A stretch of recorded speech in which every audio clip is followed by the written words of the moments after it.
film. In that they're trapped as the tide goes out. They got to wait like 9 months, and it's like month 7. He's like, I can't take it. And he's just like staring at his pistol, and they're like, sir, and he like puts it away. It's like, hello.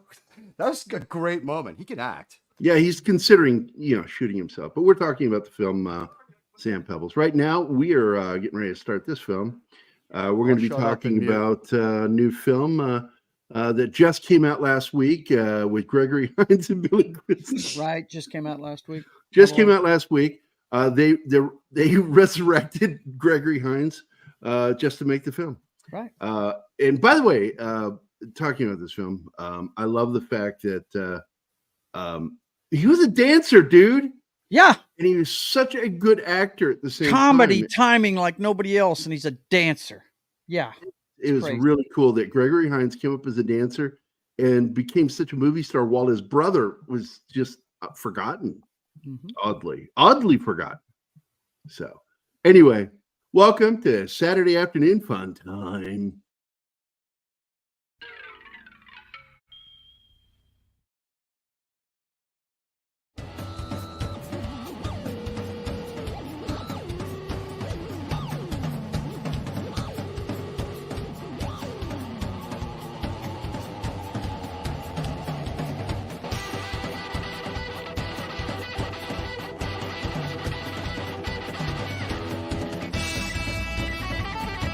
Deep in an underground secret Pacific Island lair, Pop Culture Minefield presents Saturday Morning Fun Time. This is the Comic Relief Crusader telling you to get your morning cereal ready, because here we go.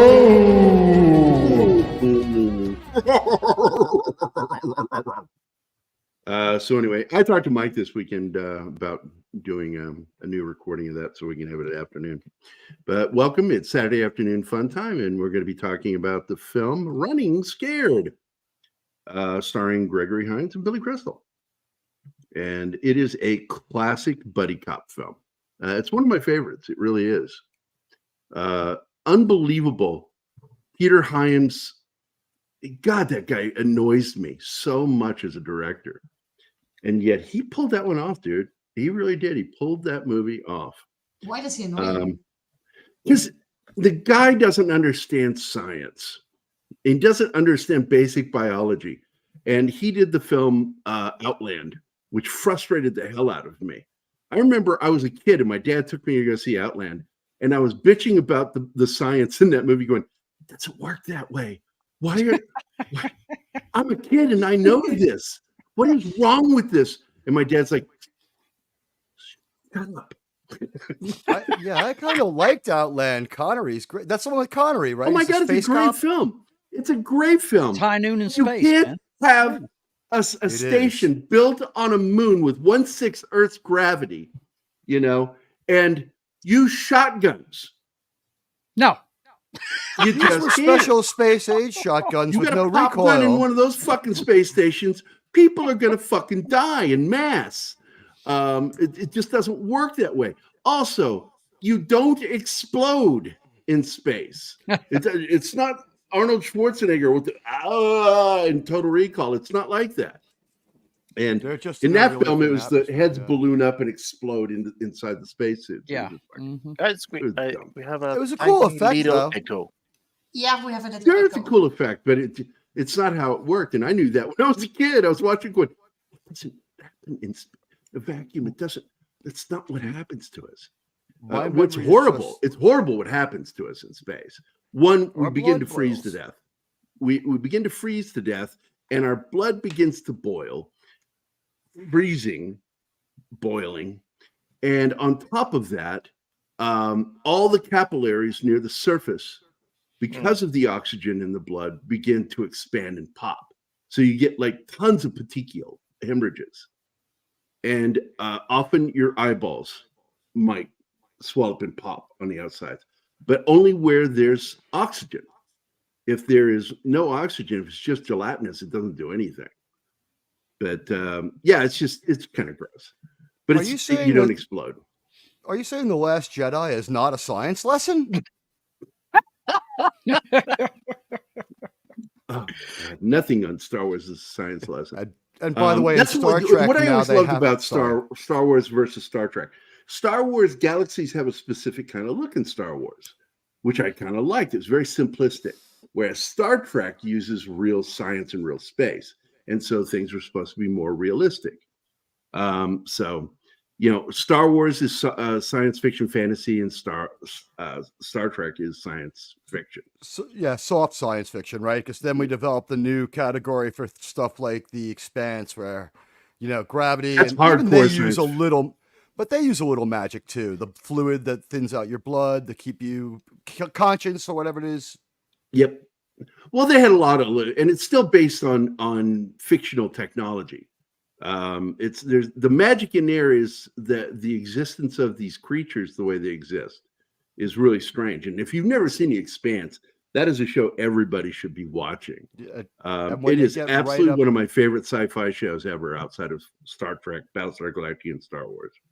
It's worth it for the amazing cover of Deep Purple's Highway Star when they're racing around the rim of like Saturn, and also they do use just a little bit of magic. Like their hard sci-fi is that there's gravity and physical limits, but they overcome humans being able to do it by like you pump antifreeze into your brain, into your veins or something right before you go way too fast, and that'll keep you from dying. It's designed to keep your body from falling apart.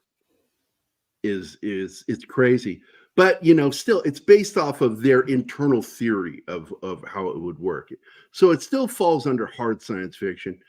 Anything written by Isaac Asimov is hard science fiction. Anything written by Arthur C. Clarke borderlines on hard science fiction or hardcore science fiction. Ray Bradbury, soft science fiction, because he wasn't a science guy, Ray Bradbury, but I love his science fiction. I mean, what was that? The Mars series that he wrote that was a bunch of short stories. Chronicles? Martian Yeah, the Chronicles? Martian Chronicles. Oh, I love that. I remember when I was in middle school, I was reading it and I caught what I thought was an editorial mistake. And then my dad says, "Do you think that's an editorial mistake or something that happened?" And when he said that to me, I remember just because what it is at one point they have cigars, and then when you come back into the room, there's cigarettes. Cigars have disappeared. And I was like, well, that's an editorial mistake, because I've always been an editor. And my dad goes, but was it really an editorial mistake? Do you think it might have been done on purpose? And when he said that, my eyes got so huge. I'm like, oh my God, they screwed up. The Martians screwed up. And he goes, there you go, buddy. I'm like, oh my God. I was like introduced to a whole bigger world of subterfuge. All because of Martian Chronicles. We get the idea that because of movies like The Last Jedi, again, to bring up that hated movie, The Last Jedi, we think that all subversion is bad. But on a weekly basis, every whodunit cop show and crime procedural gives us that and fills it out and completes it by paying off the mystery. In modern storytelling and sci-fi, they don't pay off the mystery. They refresh it with a new mystery and move on as if it was resolved. Watch how many times. My problem with procedural today is they get lazy. And it's just basically cops see crime leads to first suspect, has to be this person. We're going to put all our energy into it. And then as we move into the third act, suddenly it's not that person. We made a mistake. It's this person.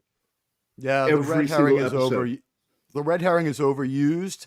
What's better is when they actually are right and lose that one or two times a season that they use to sell the rest of their season. Yeah, and it's usually the same lawyer. When you see that one lawyer who looks like Charles Schumer on SVU, you're like, this guy wins sometimes. He wins sometimes. I like the black district attorney that was on Criminal Intent. I like Criminal Intent because it was the closest thing to Sherlock Holmes. They flipped the show. They changed the show. It starts out, it was supposed to be mostly criminals, and the first 3 episodes are. But then, they turn Vincent D'Onofrio, who's an accomplished and amazing actor, they turn him into Holmes, and we just have a rotating cast of Watsons. But he's a Holmes in the real world. There's consequences for being weird. His partner was always my favorite. Wheelahan? I love the subplots that were created for the show. The serial killer, his mentor, all of that stuff. Really good stuff. But the problem was it got overly formulaic. Oh, Catherine and then on Irby, top right? of it, yeah, Catherine Irby. That's the one. Sorry about and that. then he had his, I don't know, nervous breakdown, whatever you want to call it, during the show. He went into, so they split the season. I think it's because of the writer's strike. They split that season because that show was meant for cable. No, and it first happened when aired he on went TV. over a wall during Right. doing his own stunt, and right afterward he just sort of collapsed. I didn't know And that. it hit the news really big, and all of a sudden he couldn't handle it. He had never worked on episodic television before, and it was having an impact on him and his family. So he couldn't do it. He couldn't do it. So that was when they decided we're going to split the season. He does half the season, and what I would have rather seen is just the season cut down to fewer episodes. Because the other guy, I didn't like him.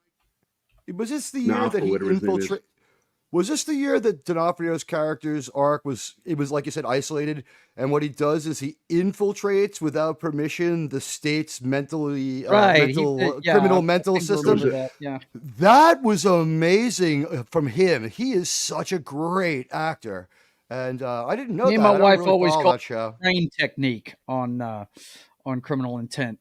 Whenever he cocked his head talking to you, that's when you know you were He would do fucked. that thing with his head. Yeah, call him crane technique. Whenever he did that, you knew you were fucked. He had a touch of Columbo because he would have his mind made up and then circle back a couple of times here and there. And that's why I tell people I loved Monk. Okay, I loved Monk, but Monk was, for me, it was a comedy around police procedural. It wasn't Columbo. Columbo was funny, but it was funny incidentally. It wasn't funny because it was a comedy. Well, Monk is just flat out a comedy. And I did enjoy this latest film, and I hope that brings him back, because Monk gave us some very happy television. But my problem with Monk was it was too obvious who the killers were. And it wasn't like they were really trying hard. It was just watching Adrian Monk do what he does that makes the show worthwhile. Where with Columbo, we saw the crime. Yes, we knew who the killer was. What was cool was watching him figure it out and how he would narrow it down and catch that guy in a trap or a girl. Because there are women killers too. He would catch them. He would snare them. And one of the most common criminals was one of his best friends in real life, a gentleman from The Prisoner. Be Seeing You.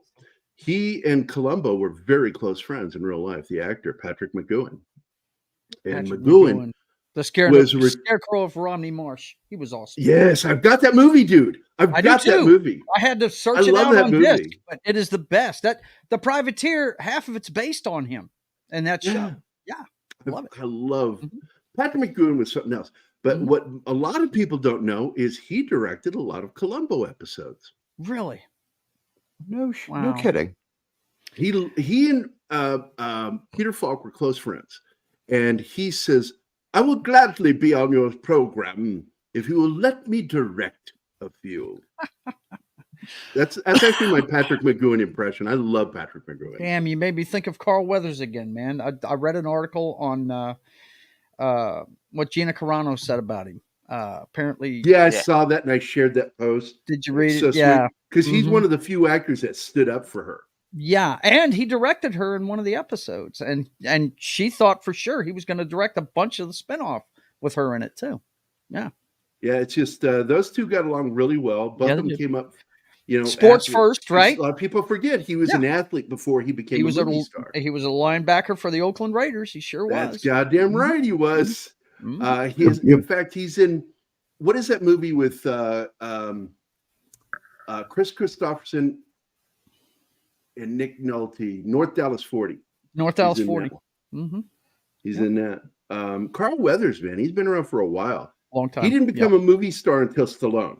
He played for the Raiders in 70 and 71. Didn't see a lot of playing time, a lot of special team stuff. Yeah. Yeah, it's true. But he was a good player. He was a hell of an athlete, Mhm. and that's why he Played was in so the CFL perfect to play Apollo. too for a couple of years. Yep. He was perfect for playing Apollo Creed.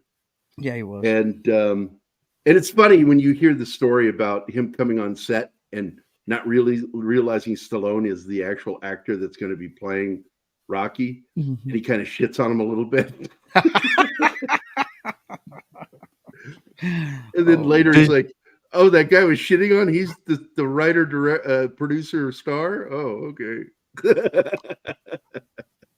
I shuttle past you some information on McGowan that I suspected and found out because of what I thought about William Shatner. Yes, and that was the thing with him. He was a recurring killer. More times, he killed more people than anyone else. This guy was a one-man Columbo crime wave. Just the absolute genocidal. Oh, you brought the other ones in there. Yes, Jack Cassidy. That's Sean Cassidy and David Cassidy's dad. Robert Culp, of course. Greatest American hero. Let's see. William Shatner was like a killer like 3 times, I think. George Hamilton. Says twice. I think he's in 3 episodes because I think they go to him like Hannibal Lecter. They're like, Shatner, how do we do it? And he's like, well. I got Carl Weathers' Raiders card there. Oh, man. Whoa, hey. That'll be worth some money. I wish you'd gotten that signed, man. That would have been so awesome. No, actually, this is just a picture of it. This is just a picture of it. Guys, he looked like he was part of the Mean Machine. Yeah, that's what he looks like, doesn't he? I'm sorry. Of course, everybody that plays for the Raiders, What was that you said? He was part of what? The Mean Machine. The Mean Machine. Raiders already look like they play in prison uniforms. You guys don't know what I'm laughing about because he said machine. I know it. I speak Latino. Oh, man. He said the Mean Machine. I like it. By the way, I like the British version of that movie. It's called Mean Machine. And it's got Tony. Oh, what's his name? He was the terrible version of Bullet Tooth Tony. What is that actor's name? I forget his name. He played the Juggernaut in the X-Men films. Yes, I'm trying to remember that. Oh, hang on, I'll look it up real quick. I'm right here. Vinnie Jones. Vinnie Jones, thank you. Vinnie Jones plays Mean Machine, and the crazy character is played by the transporter guy. I forgot his name now. Statham. Because they're like best friends. They're best mates in real life. Vinnie Jones. Well, they both are bad boys. Bad boys, and both are former athletes. Yes. That being Vinny was a real Manchester football star. He played Manchester. That's right. And then the other guy, I forget his name again. Jason Statham was an Olympic diver. Yes. And he learned martial arts, and he was martial arts before he started in that fucking film, The Transporter, which is on the list of films for Anima to see. I don't care too much about Transporter 2 and 3, but I really love that first really Transporter. Good. It is. Oh my God, what a great movie! Yeah, I love the 3 of them. I walked out of that movie. I was under the impression it was about Star Trek. And did you know the show Bones I'm is not actually laughing about at that, Teague. Do you know the show Bones actually is not related to Star Trek either? But Bones is pretty boneable on that show. They're Bones. Yes, she is. She's very adorable. And do you know who she is the sister of? Yeah. Is she the sister Zoe of Zaphod Deschanel. Broxton's girlfriend, right? Zoe Deschanel's sister. Or by any other name, Zoe Deschanel. Yes. Yes. And man, oh God, she's somebody who I kind of had one of those grown man crushes on a girl. You know, I don't crush much on people, but she's so adorable. And it's just like every time I would go like I'm looking at a kitten or a puppy doing something. I'm like, oh. Which sister? Both? What's that? Are you an Emily or a Zoe? Which one are we talking of? Oh, Zoe. Emily. I'm Emily's camp. I am Zoe Deschanel fan. See, I'll say this, and fans neither of for me. Thank you very much. BoJack fans will know what I mean here. In my personality, I'm very Zoe, but like in my desires, I'm very Emily. Oh, she dressed up as Wonder Woman in one episode. No, she dressed up as I remember that Woman. episode. Yes. And she that looked, and I was episode. like, my God, she does look just like Linda Carter. And I was like, started to swoon. And like, I had to take my own pulse, and it was like really off the charts. And I was like, "Does Dad's old heart medicine around?" Because that had me a little bit up in arms. Okay, hold on a I'm looking second. for it. We've got some comments. I need to go through these comments. First of all, I do want to point out Jedi Bill did join us yesterday during the show. Great show yesterday. Again, if you'll share the link again, Martin. If you are not subscribed to us over on Rumble, please do subscribe. We are eventually going to mostly be over there and not give a shit what happens on YouTube. We'll still post our videos on YouTube, but I'm going to come to a point where I'm going to stop dealing with YouTube because I'm sick of their bull crap. But Jedi Bill became a YouTube member. I want to thank you. Plus, somebody bought some stuff for you yesterday, didn't they, Teague? Some membership. Yeah, I was very generous of Radioactive. One of the people. How was it? from my Radioactive channel bought to like 5 members. 10. 10. 10 memberships. Holy Yeah. shit, that's fucking We're gonna awesome. have a hell of a membership party. I'm gonna show porn. No, I mean I'm gonna show wholesome movies for the whole family. I'm thinking Ghostbusters. But yeah, thank you, Radioactive. That was really fun, and it was a great. And time don't worry about yesterday. it, Zach. That's cool, man. I talked about you yesterday, badly, of course. Okay, but me. no, I love you, buddy. Allow me. Hey, fuck you, Kyle. That's right. Fuck you, Kyle. We had a full house there. People were jumping in and out. You had a lot of people. Well, we missed some people. Some people weren't able to get in, and it bugs me that we should. I don't know how to do it. Like Tom does such a good job managing the back studio, and I thought even though they don't allow people to be live, they should allow people into the studio. Yes. They should. Yeah, It's stupid that they don't allow that. They It's sell really you stupid. that. They sell you that feature. Have you seen that little Mm. notation? Green room. Yes. That's what that is. You know who Next does time, it better is the EVMux, because what I discovered with EVMux is that when I was hanging out with Culture Casino, while other stuff is going on, we're in the back. We can talk. Yes. We can talk amongst ourselves, and you can't hear it on the show. I would be so afraid that I'd do my dyslexic stupidity and answer on the wrong channel and say the wrong thing. I always post responses in the wrong group chat on Twitter. One That day is you're going to see why me say fuck you gotta everything live- like out of nowhere on Twitter. Teague, it's always better to live your life like me and just talk the same way behind the scenes and in No front of matter the what's camera. going on. That no matter where I'm at, be I'm yourself, always no talking matter where I exactly you're the do, same. but sometimes I just don't want to be confrontational with people. I feel the way I feel. Sometimes they just have opted out of getting to hear about it because they're unapproachable. But I do have an feel insult bad. that I've never said on Pop Culture Minefield. Oh my That God. I- Don't Then do go it. say it now. I came up with it back when I was in the military. Charades. And Let's I act it out. referred to somebody as a USDA prime choice cock pilot. Wow. Since I don't know You what are to make of it, it can't be a USDA bad prime word. choice cock pilot. And somebody You goes, "What win- the fuck is a that's cock good. pilot?" And I'm like, "Think about it." I mean, that's a pretty good word. You invented a new one that can't, by definition, be on any list because it didn't exist till you made it up. Way to go. Without Bang, Zoe Deschanel is hard to recognize. It's No, true. When that's she's true. wearing straight, That's true. her hair in other ways, she looks completely different. But I also like her singing voice. I think she's got a sweet, adorable singing voice. She's After a very 6 years- multi-talented I person. want to know what it is with all these beautiful girls getting plastic surgery and just destroying themselves. I Oh, Katie the girl Sackhoff? from the Brothers. yes. Oh my God. What The what girl is from going on? from the Oh, the girl from Mandatorium. Battlestar did it too. He did the stuff that Halle Berry did, the really radical stuff that's like very forward looking. Halle Berry did Katie it in Sackhoff? Thunderball. Yeah, look at her ripped. Ah. Look at her mouth. Look at the corners of her mouth, and the Oh, corners of her eyes, no. and then look at her as Starbucks. Oh, Look at Hers her isn't as mouth. hers isn't as Oh, noticeable as some of them. She That girl from can't the move boys her is the one. forehead. The No, it's one yours from the from boys. the is the boys. one that freaks me Oh, out. she's- Yeah. Yeah, ruined she's her a face. lot. From the boys She's doesn't even fine. look like the same person anymore. Yeah, it doesn't. She looks like Hey, Gollum. what's this? Yeah, that was. a I've been mistake. off sick since Tuesday. I had to miss 3 shows, including my own. But I was really hoping I could pop in yesterday because Gary's the only reason I'm doing YouTube at all. Well, I want to thank you, Oh. buddy, because it means a lot that you you and I are still friends. He's such a great guy. The I guys fucking that love have Kyle. been the best to me on YouTube, and I said it yesterday in my super chats, you, Comics Division, and Brian, that 70s Rock fan. Oh, Guys yeah. have been most supportive out of all I of them. love Brian. Yep. Hello, Brian, Penny. God, he's such a prick. But the He guy that got recorded me me when into I was this asleep. is Jeremy from Geeks and Gamers. He's the guy that got me into this. His Last of Us 2 videos got me into doing this. Yeah.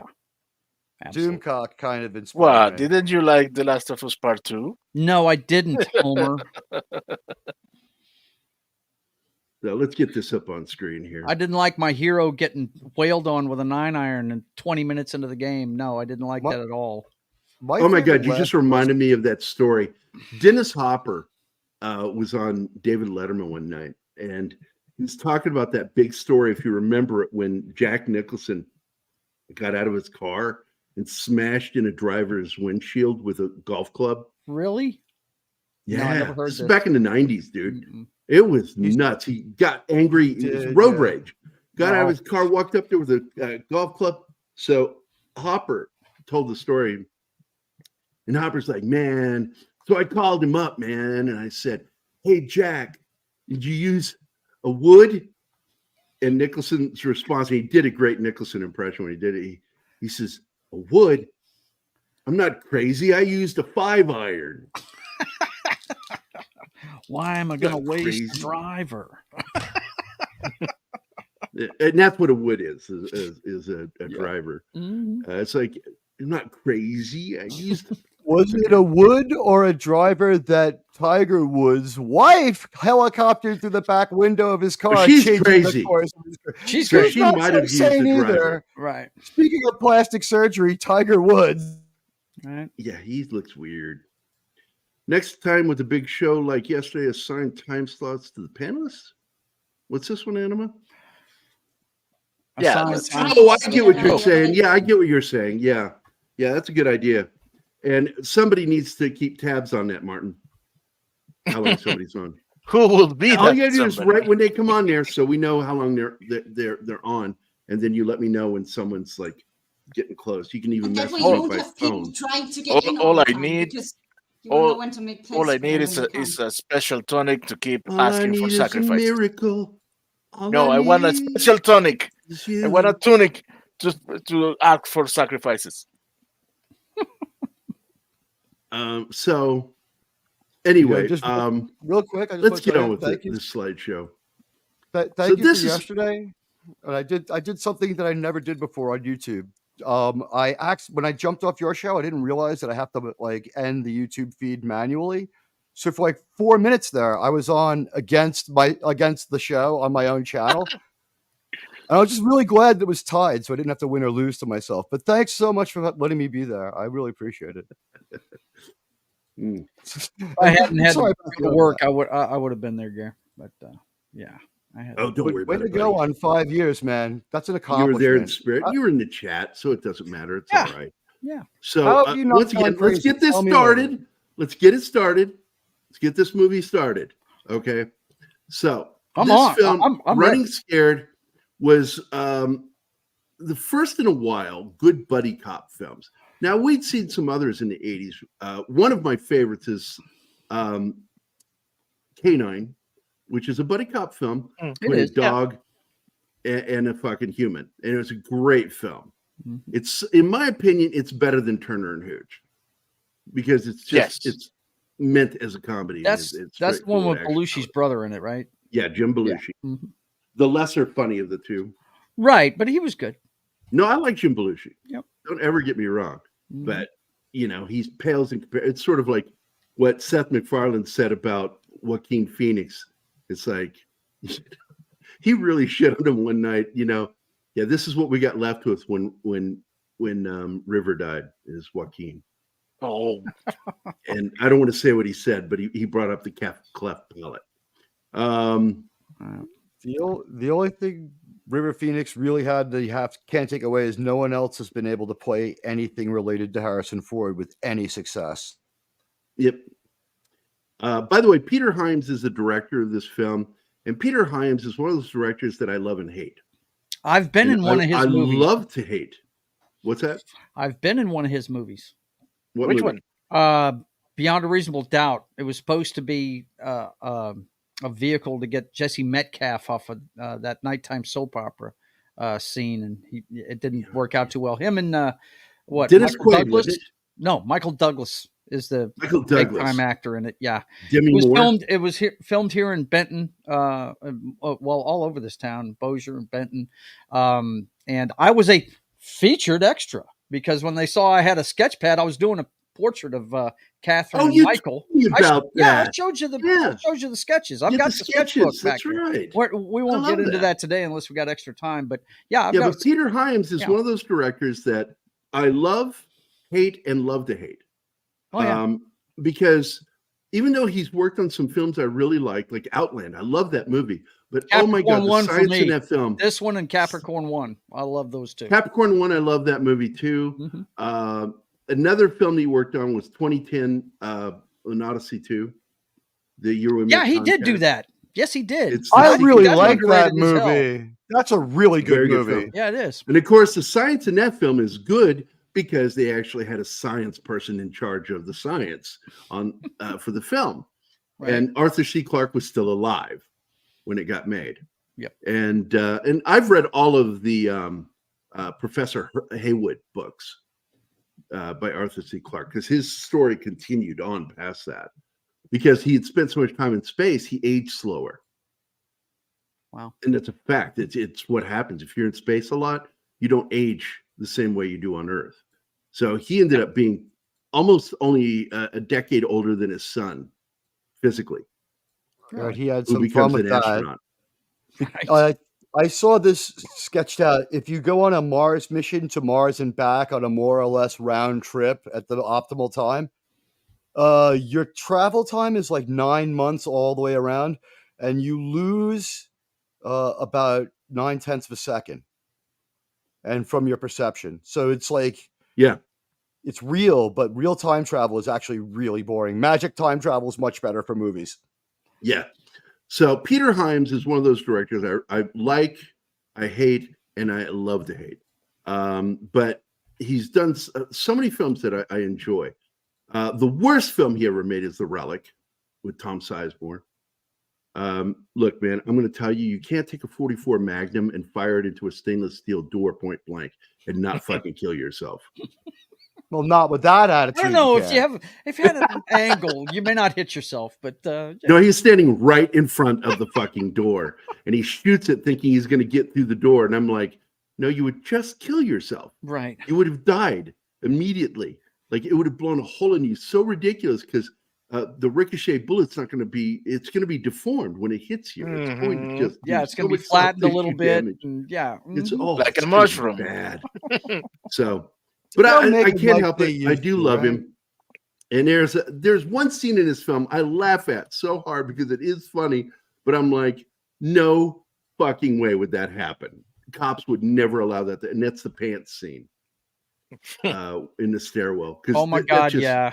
It wouldn't happen like that in real life. I thought you Not even meant solve close. a crime in Chicago. Or solve a finding killer in Chicago, right? I was like, this is a sci-fi movie, right, guys? Oh my God. Doxing This myself. scene is I one of my saw this in- favorites. And you I saw can this in tell this theaters. one dude is going to fucking plow him because he is just eyeballing the How about fuck the out drunk spitting out the soda? That's funny as shit. Yeah. of him. Yeah. Oh God. But there's this one dude in the background, and these guys are, I think they're American Indians. Yeah. This is part of the American Indian community there in Chicago. Mhm. And so I'm hoping to see this guy. No, you It's can't clipped see him out. back there. But he's Yeah, big. you can't He's a see big him. dude. He's the big Well- dude. And the whole time that Billy Crystal's moving around, that guy is just fucking eyeing him. Eyeballing him, yeah. It's Billy And Crystal I'm like, versus Billy you Jack. can't help but notice that he's eyeballing him. Yep. And it's like, something's going to happen here. And of course, it does happen. Yeah. Yes, we're cool. It's all right. No topsy, no foul. Don't worry, man. That's because he sees homeboy. Yeah. And Crystal does a really good job of playing the tough guy in Chicago because he talks the talk. He's funny as shit. He sees Humor can Julio get and you pretty Snake. far. Jimmy Now, this is- Smits, man. Yeah, Jimmy Smits and his crappy Hispanic accent in this. Had he been on Um, Miami Vice yet? I can't remember. I think he'd been on Miami Vice. He was Sonny's original partner in the opening of the first Miami Vice. He got blown away by a trunk bomb in the opening of Miami Vice, and I couldn't remember if it was. Hang on, let me check and see. This is 86. Yeah, 1986. Okay, let me see when Jimmy's- Miami Vice came on. Jimmy's from Brooklyn, by the way. Yeah, he has no idea how to speak Spanish. He is Right. absolutely No, he's acting got a when New he- York accent. Yeah, he had. Oh. This is 2 years after Vice. Yeah. I think it's Brooklyn. I'm just guessing, but he is absolutely from New York. Mhm. So Alderaan, No. I guess, is New York. I don't know. Yeah, right. Thanks a lot, Well, you've Vader. got such a great cast here because you got You do. Jimmy Smits and the guy with his back to us there with the red hair. That's Joe Pantaleone Yeah, Pantoliano. Who is or Joey awesome. Pants. His Yes. nickname is Joey Pants. He's a New York Sopranos and US Italian. I was Marshals. fixing to say you can't get more New York than that guy. Also in this film, before they get on here, you've got Stephen Bauer, Uh-huh. who was a big Yes. star in the 80s, man, and going into the 90s. He was. And John Grease, who most people know him as Laszlo from Mhm. Real Genius. Yeah. But he's also he's had the honor of playing werewolves in 2 different films, Fright Night 2, and he played the Wolfman with Nards in Monster Squad. Yeah, those But- two are the rival cops that are supposed to be Yeah, taking they're his rival place. cops Yeah, to the main cops here. right. But John And their Grease, boss I want is to point out great. What's his something. name? Dan. How do you pronounce his last name? Dan. Ah, Oh my God, he's so great. He steals every scene he's in, man. And he's with two John- heavyweights. or Dan Hedaya. First time I ever saw that guy was on Cheers. He played Rhea Nick Perlman's Tortelli. ex. Nick Tortelli. Yeah. God, he was so evil. He was so evil as that character. But the next time I remember him in anything, he was in that movie based on the Saturday Night Live guys that bounce their head to music. Yeah, Um, yeah. Night at the Night at Roxbury. the Roxy. Yeah. Yeah, he played their dad, He has Will some of the Ferrell greatest and lines in this Chris movie. though. Kattan's. I We love do not Dan know. Hedaya. You are the detectives. Go and Yeah, detect. damn it. He's in an alien movie. He's got a really Yeah. diverse career. His IMDb is something to be envied. He shows a lot of range. He's done comedy, drama, sci-fi, dramatic good. sci-fi, action movies. I just He think is the bad guy in the greatest movie ever made, Commando, starring Arnold Schwarzenegger, soundtrack by James Horner. He's the villain. That's right. You do not understand a country like Valverde. right. I want to go to the Cuba of the Pacific, but every time I look for it, it's not there. They do a good job of hiding it on the map. It's like Wakanda. Right. Now, I want to go back. I was bringing something up about John Grease. Okay. John Grease is best known as the uncle in Napoleon Dynamite.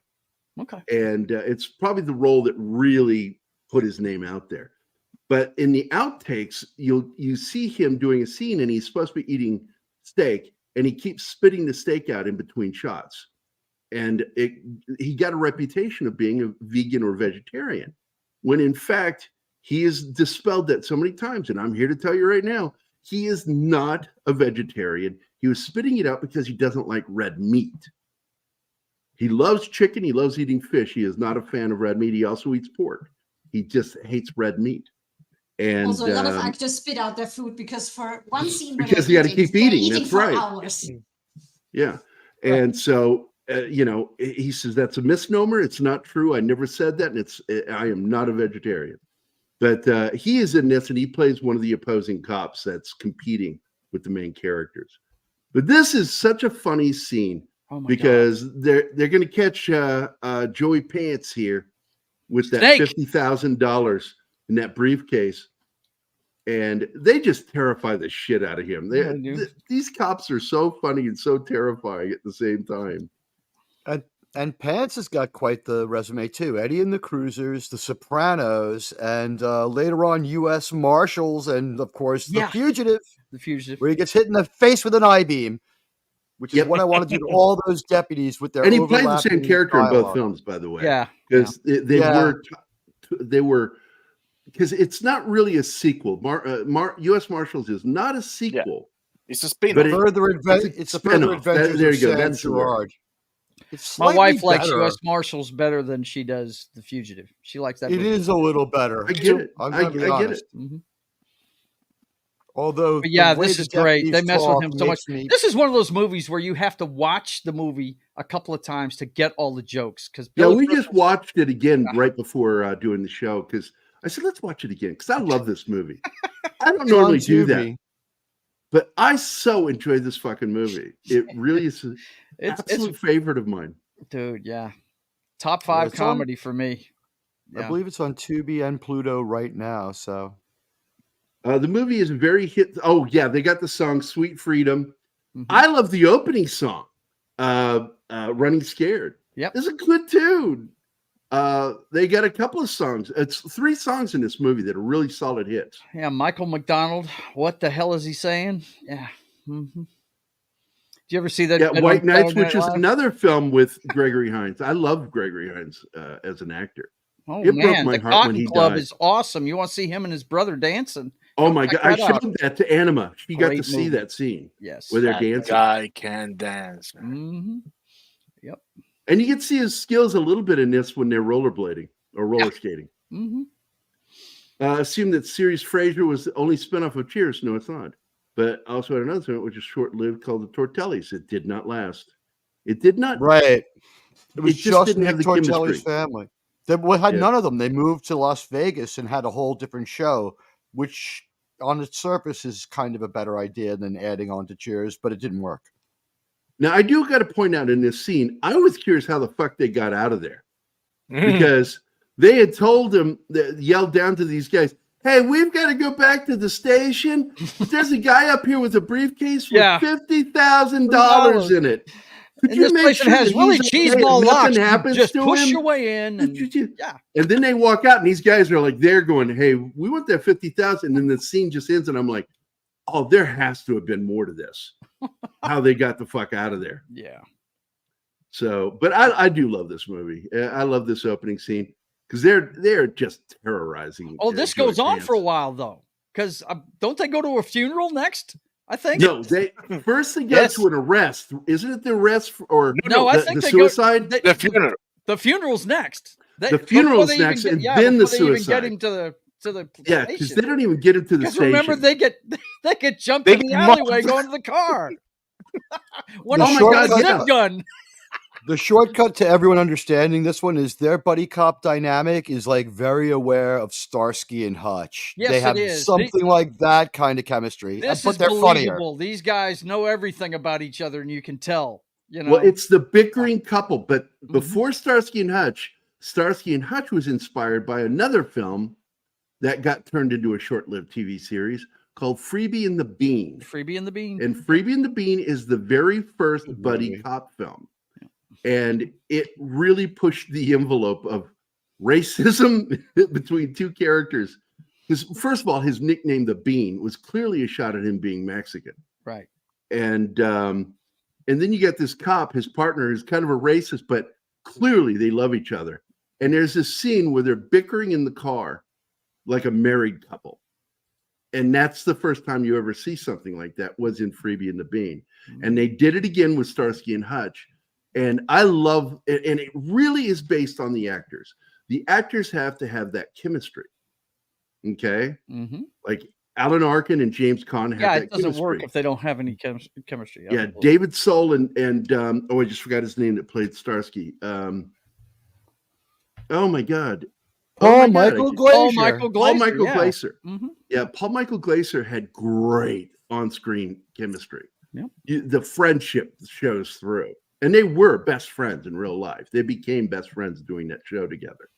And it's the same thing here. You've got this chemistry. The rapport between these two Yep. actors is so good. And they're so comfortable with each other. And the homoeroticism in this film is just so fucking hilarious. I'm surprised they haven't done this on Toxic Tuesday, which, by the way, we were going to do. I was thinking about doing Action Jackson. Oh my God. Yeah. Yeah. Actually, please. I considered doing it today Yeah. as a farewell to Carl Weathers. Yeah. Carl Weathers. Mhm. But Nick said that they're going to do it on Tuesday. So we're going to do it on Tuesday. Okay. And so I didn't need to do it. Cool. And I'm still sad about How that, about because my this is needs? way too late Yeah, for me. they don't even get to the same, funeral Martin. yet. They're checking out the jumper. I forgot about that because that's Yeah, I some of brought my that up. The suicide, but it's not a yeah. suicide. They find out later it's a cop. Right. It was And murder. that's one of my favorite lines in the movie too. I'm always saying this, man. You know, especially when John's playing that Uncharted game at night. Whenever he dies from falling, I'm like, deceleration trauma. Cement poisoning. Yeah. They said they got the cause of death, and they both start jumping all over it. Deceleration trauma. It kind of reminds me of that scene in not After Hours. Was that it? It was late shift. Was that it? Night shift. Night shift. Ron Howard directed it. That's the one with Henry Winkler. and him and Hank Michael Winkler, Keaton. yeah. I'm trying to say the name. Yeah. Henry Winkler and Michael Keaton. Yep. And Michael Keaton has that one scene where he falls 2 stories and hits the ground. And he goes, "Oh my God, are you okay?" He goes, "Yeah, the floor broke my fall." It's the same kind of humor, like in this one. Mm-hmm. Yeah, I like when he says, "Does the blob have an ID?" Yeah, does the lump have an ID? Yeah. I like this. He's shitting on the traffic cop, and the traffic cop shits right back on him. Right, and everybody's asking him, "You weren't interrogating a prisoner on the roof, were you?" Talking to Yeah, apparently. Now they look, have this guy that- said, "You two weren't questioning a suspect up there, were you?" they are the They've got meanest a cop in town. reputation. These two do. Yeah. It's too good, man. And it's funny that Crystal is able to pull off kind of a Chicago accent, kind of, because New York is very specific, and he's got a Bronx accent. I love that one. He has I a love Long this. Island. Selling out cars He has and a he Long punches Island him. accent. Long Island? Is it from Long Nassau Island? County. He's from Okay. Nassau County. He might put on a more Bronxish, outer borough New York accent for his character. And he might have actually had that from having parents from there, but he's from Nassau County. He went to Nassau Community College. Okay. So that's really cool. So here we got Joey Pants on the microphone calling out cars. UFO landed on Michigan Avenue. And then boom, he gets punched in the face. Fist comes in and just knocks him stupid. Joey Pants is just getting tortured in this movie. It's so good. They beat the shit out of him. It's so great. Oh, We have all he these is New the York punching bag guys at the beginning of this pretending movie. to be from Chicago. Yeah, it's like all these actors are from New York, Yeah. playing Chicago cops. It's and almost gangsters. like most crime shows come out of New York, and that's where the crime actors seem to come from, huh? Imagine that. And now he goes to In the the funeral city of for New his York. aunt, Yep, his aunt. and we meet his ex-wife, and of course, Joey Pants is eyeballing her. So Billy Crystal makes him take a bow. You know what that means? Mm-hmm. Hits him right in the nards. He nuts him. Wham! Yeah, hits him with the back knuckle to That's the it. joint. We used to do that in high school, man. You go running by somebody, it's a friend of yours. Hey, man, take a bow. Oh, in fact, true story. I did that to Jim Woodward's little brother, Bill, and we were downtown, and it wasn't the first time that Bill went headhunting for me, because I ran by him and I said, "Hey, Bill, take a bow." just brushed his nuts with my fingers, and he was, whoa, like he almost got sick from it. And he went after me, started just swinging at me. He couldn't hit me, and I'm just like laughing, going, "Calm down, Jim. Calm your brother down. I don't want to have to knock him out." Oh man, Billy's so good in this scene. He's good in everything. I'm sorry. And this I'm a woman that huge plays fan. his wife is soon to be ex-wife, or No, look jeez. at Joey Pants' expression there, just like, what the fuck is going on here? Mm-hmm. I love it when the priest comes up and shakes his hand. Like, what? Oh man, here they go back to the car and they get jumped by the two guys. One of them's got a zip gun. Zip gun. People don't know what that is. A zip gun is a homemade gun. It's used with small copper pipe, and 22, usually a 22 cap. It's a short round, Yep. and a rubber band with a thumbtack. Yeah. I had heard the preferred barrel was a car aerial for those who remember what those used to be. Yeah. Yeah, if it's a wide enough aerial, you can use it. But they're really terrible, and they're only usually good for one shot. Yeah. And they're not accurate. No. And it's a huge homemade fuck up gun. on the. It is a homemade gun. Yep. And the other guy's got Here, a you little can take the wallets, but we need to 32. keep the badges, the guns in our badges. I think he offers him the briefcase at one point, doesn't he? Electrician's tape, and it uses a rubber band in the back, and it's Oh, my released by a trigger. Yeah. It's too funny. I think I'd want to snug that right up into the person's ribs before I started telling them what was going on. It's like, this is a gun. This is so funny, man. Now look, I'd rather get shot with that pissant 22 than with my 38. You move again, we're gonna shoot your ass. He's like pointing a gun at a police officer. Can we waste them for that? I think we can. I think so. That's when they bail, man. I think This more is so people are- funny. Look at them. They're cracking jokes the entire time.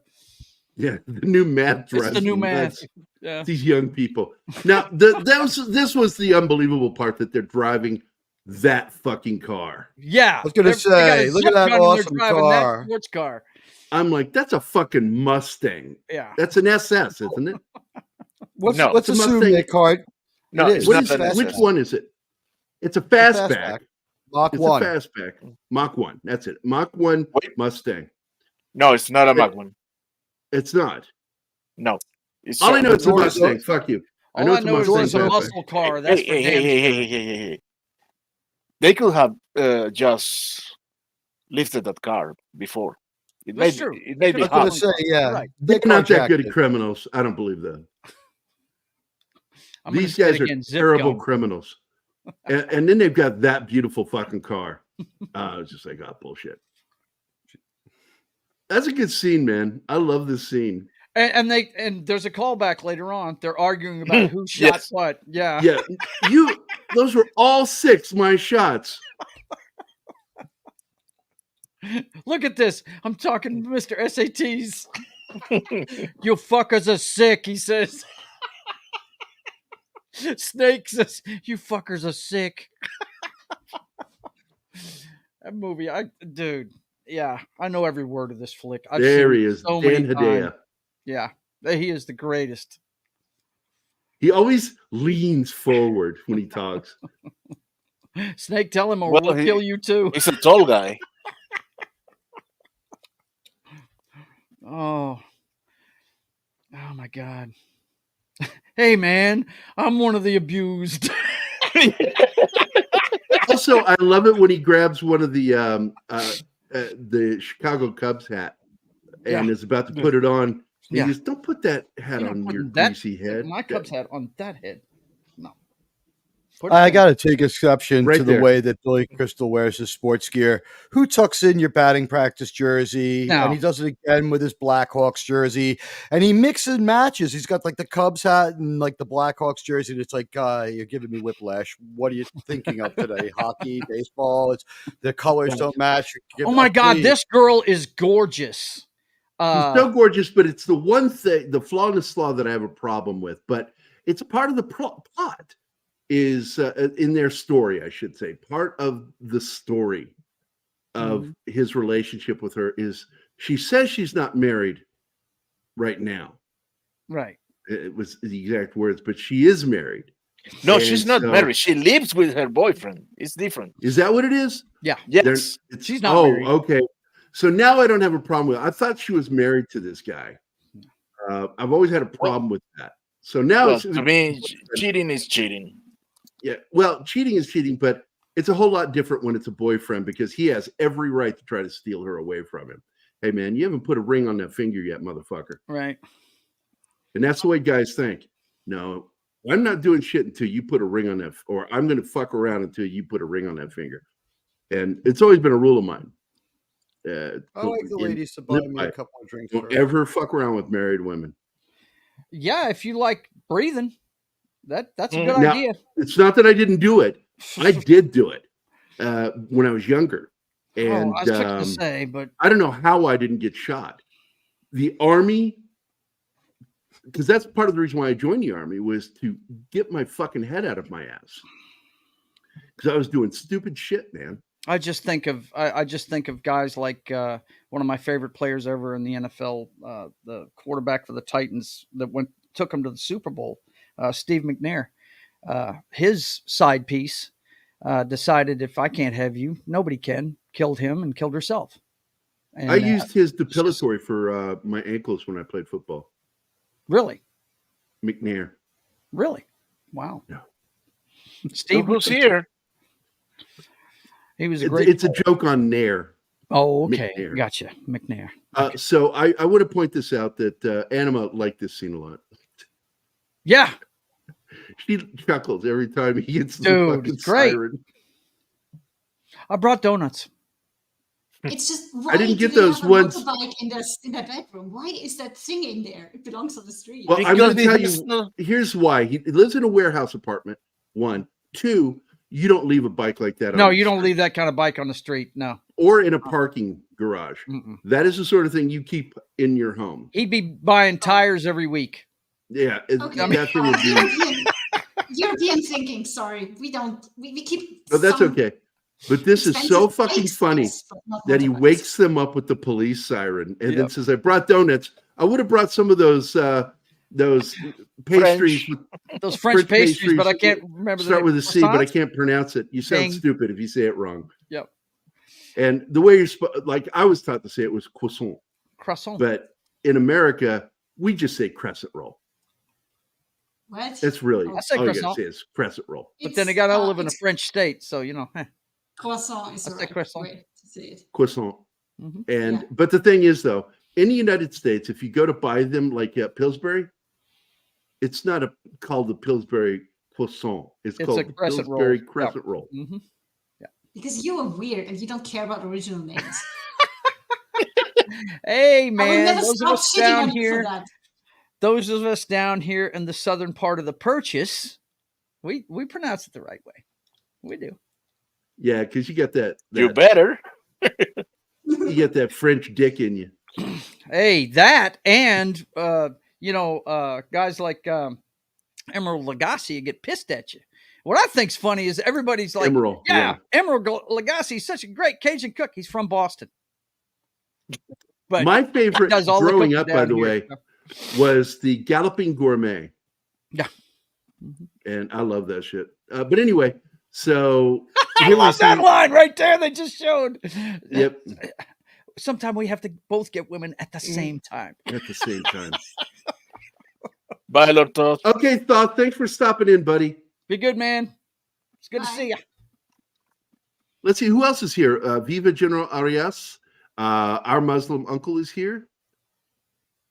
Let's And see. Ike has just Vi- arrived. Viva, Viva Cavatino General Cameron- Arias. Cavatino Viva General- Cameron Che is here. Lord Thoth was here. He just left. It's good seeing him. Let's see. Comic Relief Crusader. Our buddy Mike is here. Mike, I need you to do a new opening audio, please. That says afternoon instead of morning. Let's see. Dragon Ruse, of course, and Deleted Scenes is here. So it's good to see everybody today. I Eat gotta Clay pop out this Thomas. chat. I forgot to do that. That we called it a crescent roll because it was shaped in a quarter moon. Yeah. No, Viva And General why? Arias.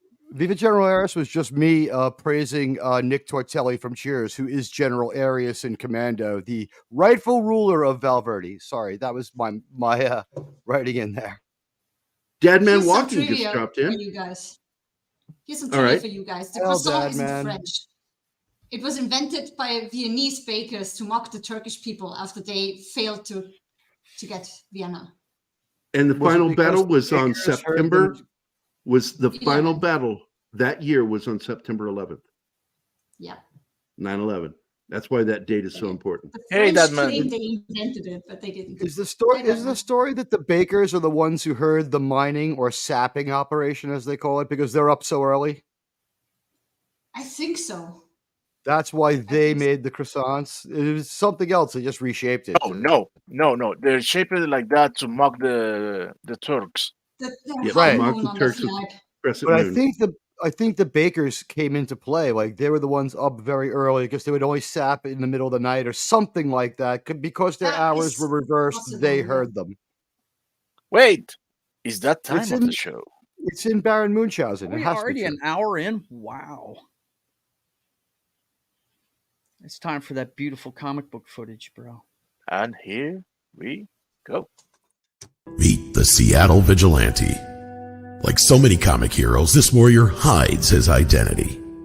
But his identity isn't the only secret he has to keep. After grievous wounds received during combat, Tier 1 operator John Russell begins to recover and comes to terms with his new reality of being an amputee. And as he learns how to use his new prosthetic limb, he finds himself caught up in the bureaucratic red tape that too many wounded veterans experience, the exhausting medboard process. Out of sheer frustration, John takes it out on the criminal scum of the city. But when reality kicks in, John realizes he started something that's having an impact on the greater world around him, and thus has to reevaluate his motives. And moreover, just how far is John willing to go to finish this war he's declared against the criminals in Seattle? And will he even survive? From the creator of IDW's award-winning graphic novel Code Word Geronimo comes a new story about a different kind of warrior, Vindicated Inc., the first of its kind disabled veteran action hero comic. The Vindicated Inc. graphic novel crowdfunding campaign on fundmycomic.com is provided in the description of this video. We hope you become a contributor. Please share this link. Thank you. Can't Very wait cool. to see it, man. By the way, there is a pause the movie again. There is a small cameo in this film by Al Leong, who is one of my favorite. You know, you're in an 80s action film when Yes, this guy is He in it. has a rifle in his hand. Yeah, no doubt. He dies plays in every one of the movie. thugs. He plays one of the thugs in this. One of my favorite scenes with him is in Lethal Weapon, where Yeah. he's This the one, one yeah. torturing Riggs. But Right. this is such a great one again. I want to point it out. Al Leong is in one scene in this film. So there I you go. like when Bruce Willis In the unloads his 9mm in the guy's chest when he opens the fire door to the roof in Die Hard. Yeah, but He's the guy that shuffles all the hostages up to the roof, and when he opens that door, Bruce Willis and he's stealing sneakers from the lobby. yeah, stealing the Snickers in the lobby was great too. Yeah, just wound them. Yeah, Dadman says, hey, stopped at a stop sign using voice chat. So Lord help me what this turns out. But hello, everyone. This is actually one of my favorite gags in the film is oh my god, it's great. having him in there with all these cops. Like, are you fucking kidding me? Do as you're told, number 5. Turn to the right. And then Billy Crystal turns around and goes, no, not you, ma'am. Number 5, turn to your right. Do as you're told, number 5. So, Oh man, so good. not you, sir. Number 5. I just love that gag. Since Billy Definitely the Crystal one. turns to his right. You bastard. You bastard. That's the one. That's the one. I'll never forget his face. Oh, I love Yeah, this scene. these guys went crazy a long time ago from working too much. So now the Oh, only fun they God, have it's is so messing with great, people though. and toying with their prey. it is. They play with their food. It's great. It's awesome. They're like cats. They're like kind of hung up on their jobs. They love to work.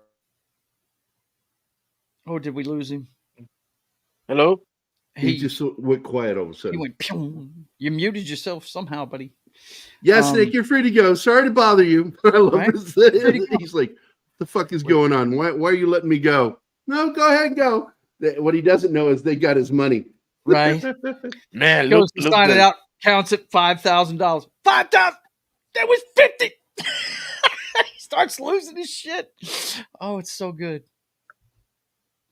By the way, that was a cigarette machine right there. Yes, Something you just don't see anymore. they used to exist. Yes, they did. Do they not exist anymore? Or You know, I 'Cause haven't you gotta seen have one an in a ID. long That's right. time, You buddy. need an ID so they don't exist. I have not seen one in a long time.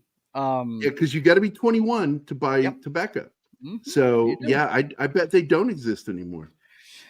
So you guys that watch all these like The Postman and all these other post-apocalyptic shows, yeah, when they're putting the wire on him, I can't do it. I can't do I it. can't do it. You do it. And then he walks over and he goes, "Here, you do it." And Here, makes you him do do it it. himself. Doesn't put it on himself. That underwear is Mickey Mouse underwear. That's right, Mickey Mouse underwear. Yeah, all those. Everybody had a blast post-apocalyptic making shows, this film. You know they did.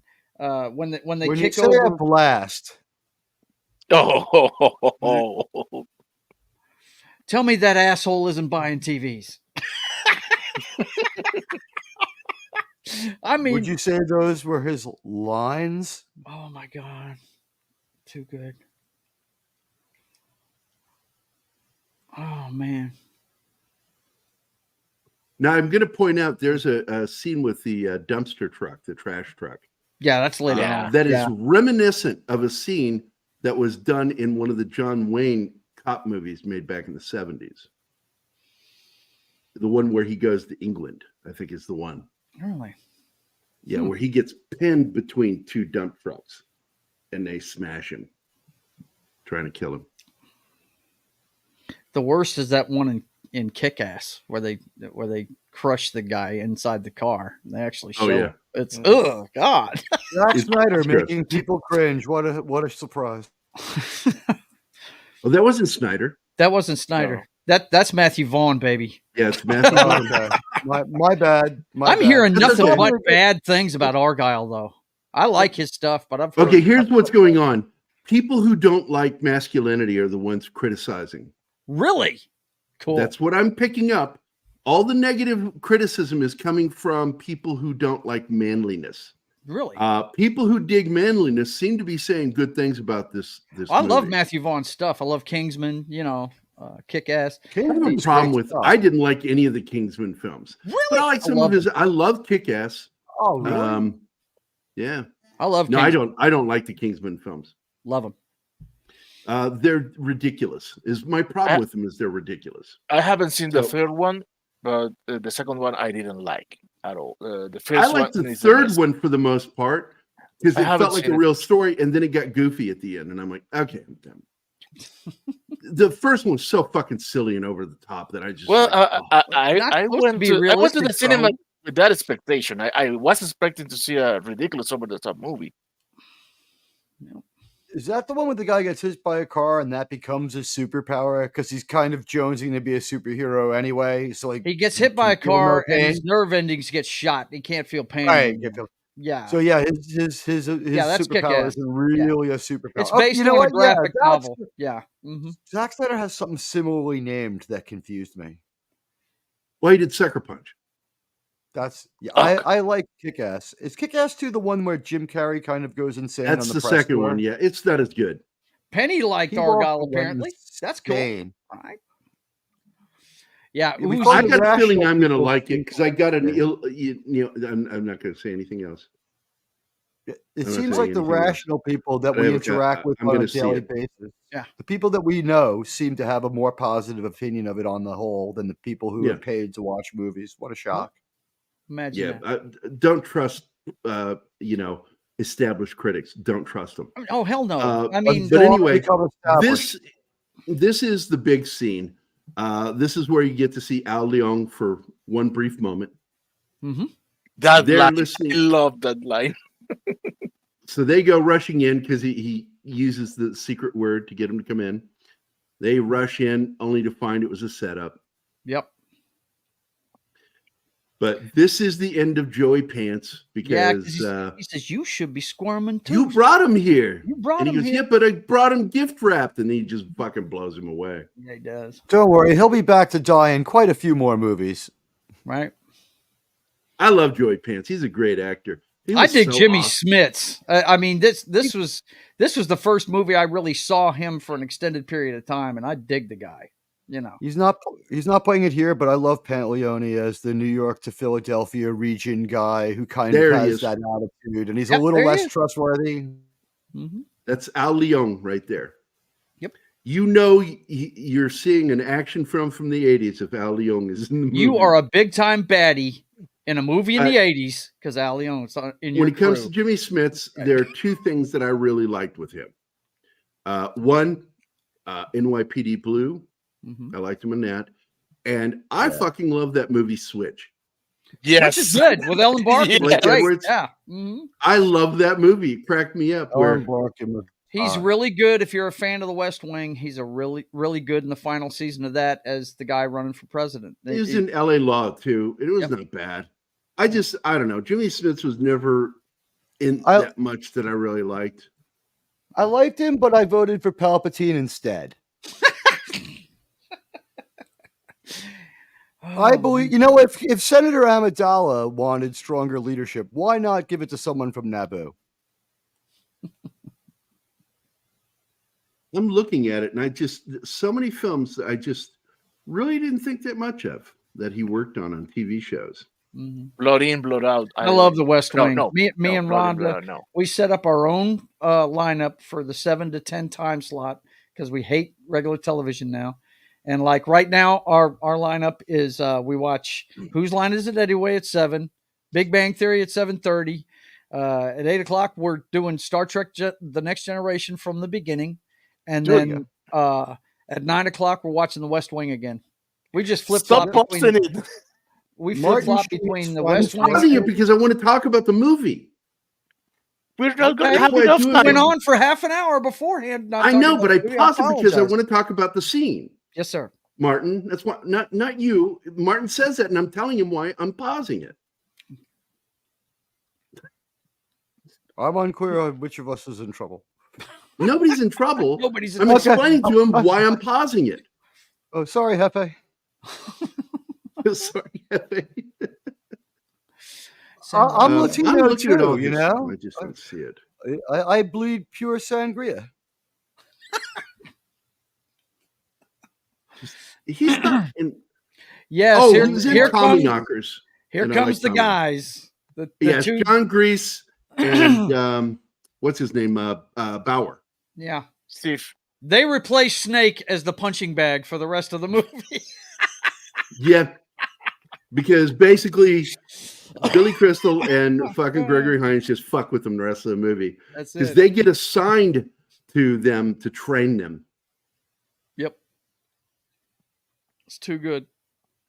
And what I love here is that they chase down one of the goons. They get the goon that was told to shoot anybody that comes out that door. Yeah.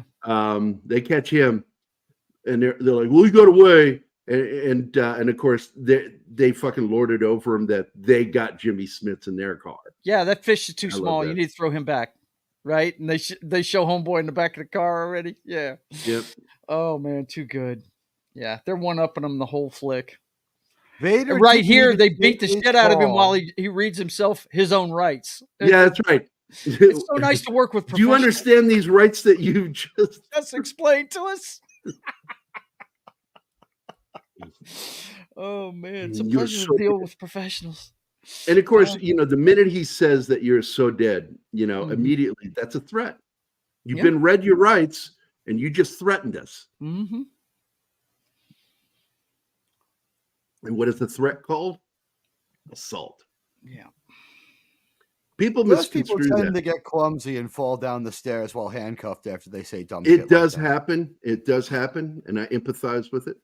But a lot of people don't understand the difference. They think that when somebody smacks somebody around, that's assault. And no, that's battery. No, spitting on someone's Right. assault. Assault is threatening somebody. Mm-hmm. Spitting with might be a battery. form of battery. Might be the lowest form of battery It is. because you are It is. touching It's them. physical battery. If you touch somebody with anything, it's battery. And that's why it's called assault and battery. Right. Assault is the threat. Battery is the physical commitment to it. I would throw out there in recent culture, it's John question. Majors, Kang. I'm sorry, Martin. Go ahead. Question, Gerry. I have heard. I'm not sure if that even the act of yelling without a threat it can be considered assault. Is that true? It can be if you're menacing. In New York, it is. Mm. It's John, well in New York. New York is where the law came from, menacing law. right.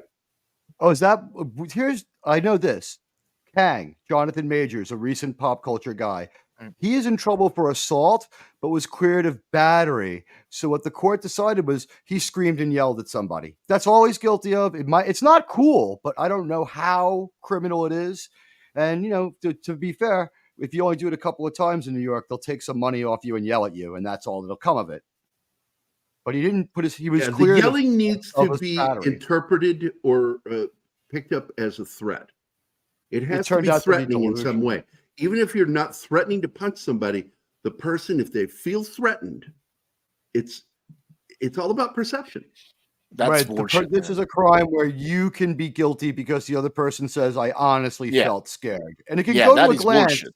Well, it's Now, sort you of can like, well, request no, trial by you've jury got on the thing this where a guy one, but- uses a plastic gun to hold up a bank. Doesn't matter. It's whether it's a plastic still gun an or armed not. robbery. Yeah, It's But armed you're robbery because it talking was about perceived as a weapon. You're talking of the spirit of the law, whereas we're talking about how it could be abused. Yep. You're absolutely right. Well, I figured that out, Penny. Yes, when I saw the trailer, says it.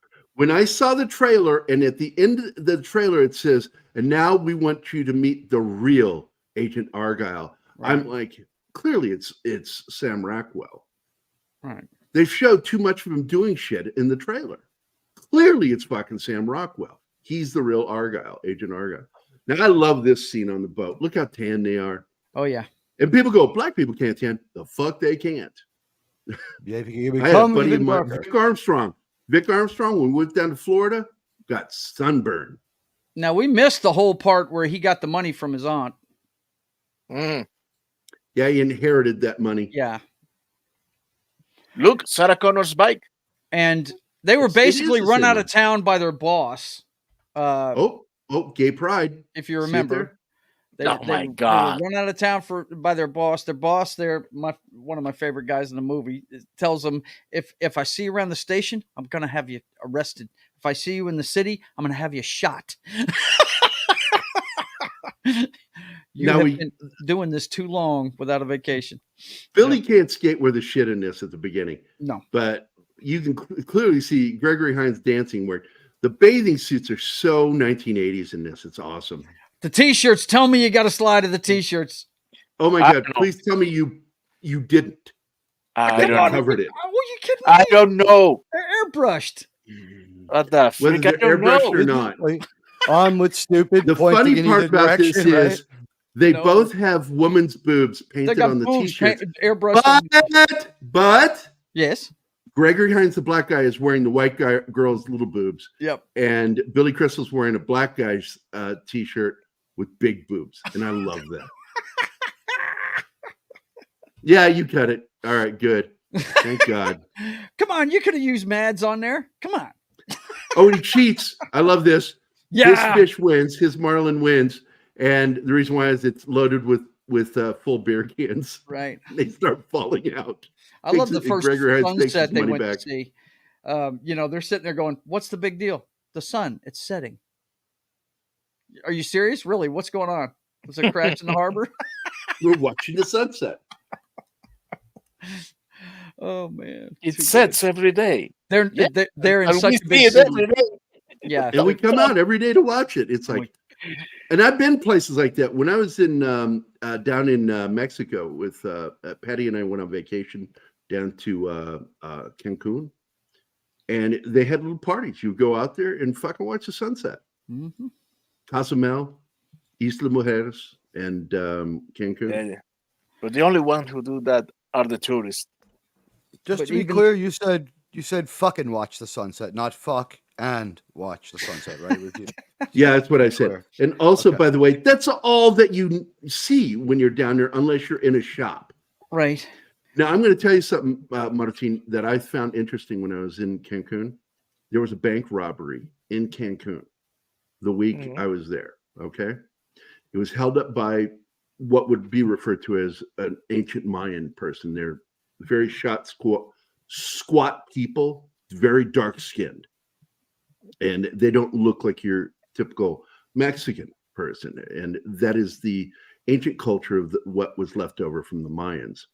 And these people are just so polite. I've never seen people so polite in my life. This guy held up the bank for exactly the amount of money he owed on rent, paid his rent, and then turned himself in to be arrested right there. That week I was there. Craziest thing I've ever heard of. By the way, I wanted to comment on this. Where's it at? E. Clay Thomason says, I think we all agree that Jimmy Smith's best work was the Obi-Wan Kenobi series.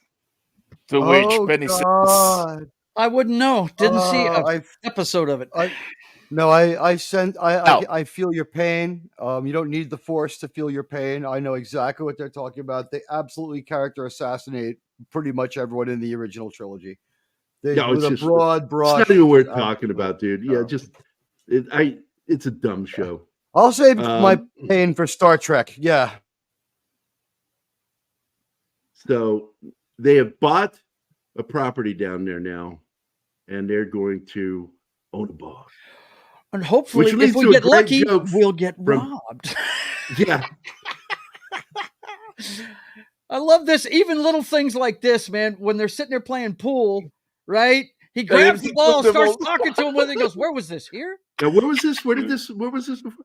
This is in Florida. Yeah. I love the rapport again between these two characters. Yeah. Great writing. So here's the scene where they go to the bank to get the to buy the property. When he's going to sign, he's like, ah. And once again, the scenes down there in Florida are some of the most homoerotic between these. Look at them. Look at this the clothes. This is your typical gay couple going down the street right here. It's so fucking funny. Yeah. I love it. Skate. And then the transition is we transition to back to Chicago. A bunch of people in Chicago, and a couple of skaters went by. Yeah, and they're criticizing. Everybody's in a hurry. Yeah, slow down. He's got I feel like they lean into being homoerotic because they're probably getting a lot of that crap from the people that they spend 60 hours a week hectoring and watching. Hold on, let me see if I can find it real quick. There is a photo from the film, behind the scenes photo of them posing for publicity shots that is absolutely leaning into it. Let me see if I can find it real quick. It just cracks me up whenever I see it. My in-world explanation for this is the criminals that they hector and arrest on a regular basis, because we're assuming they're really good at what they do. They have job OCD. They love being cops. They love running around. They hate sleeping because they have to stop being cops. And they just everyone's kind of sick of them. The criminals hate them, and they've hung this on them. And they themselves seem to find it funny or something. They're going with it. It's why not? Mm-hmm. And no one could stay married to either of them. I hope they're both divorced or single because they are job obsessive. Well, yeah, it's you see Billy Crystal's ex in there the whole time, and what Gregory Hines is just dating the girl that's already in a relationship. Yeah, neither one of them. You get the impression there's not much time left over after their favorite thing in the world, work, because they are happy as clams, even getting shot at. They just they love their jobs. Right, here it is. I'm going to share it real quick. Share this photo, publicity photo that they did, is clearly playing into it. There we go. I love the guy. The guy in the cage is giving him grief for getting a vest, right? Says, "Don't tell me you got a bad back." It's for lower back support. Yep. They're just leaning into it right here. I love that. And that's why this is a movie that we need to do on Toxic Tuesday at some point.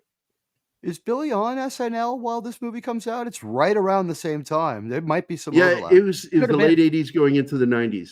And this is 86. Yeah. I was gonna say, I feel like it's the mid '80s because I saw this It in is. high school, and the reason I think this is such a great movie is the first time I saw it, I did manage to get a 6-pack into that theater.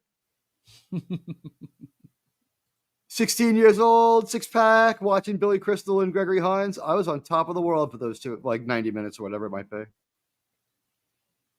Teague, had you grown up in Austria, buying beer at 16 It was would have right been after. illegal. There's your Isn't this a scene, great buddy. country? There's your scene.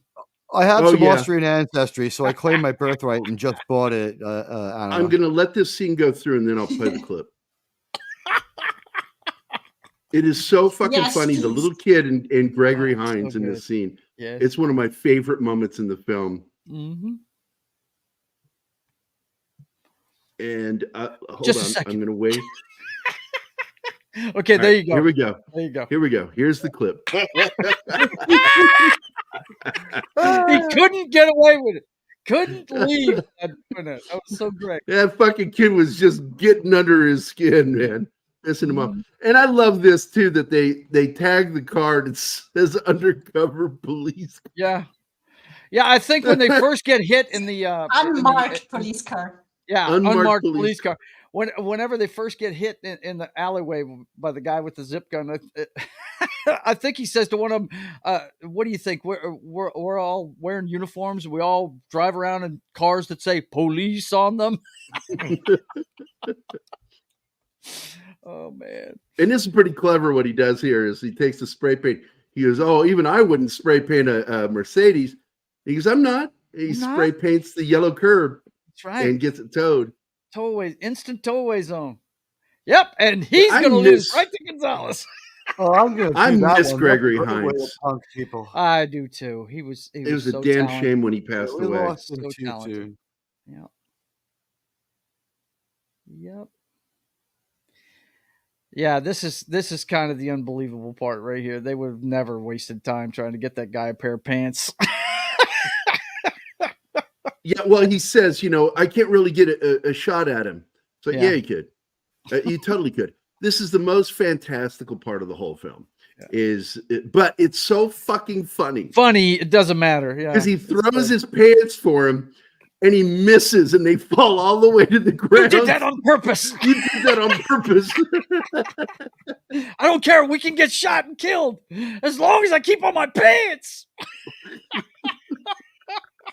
It's so There's a fucking certain funny. dignity in that. Oh my god. Oh, and this also is one of those great moments. He goes, "Did I show up at a bad time?" Right? He starts doing the, "You have the right to be dead." Yeah. You have the right to a coroner. Because it's some of the funniest dialogue in this It scene. is, man. This whole movie is it's so good. No hablo inglés. That's when he starts reading. hablo. Yeah. Hablo Smith We and used to get Wesson. You have Puts the it right to under a his corner. nose. Oh my god, so good. Look, Pedro Pascal, uncle. I was fixing to say. Yeah. Oh man. Handcuffs them almost- together on the sofa. I love that. Yeah. And then they go after the gangster, and he's like, he forgot his pants. Yep. But he takes Trying a to get away. hostage. That's why they can't shoot him. They can't get a shot at him. And in reality, they would have shot him. They would have hoped they don't hit the hostage, but they're not letting that guy out of there.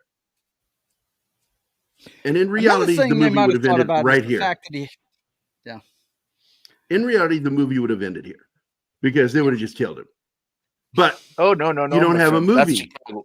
if they do it, That's Chicago. That movie would have ended in the boat. Once they got him, boom.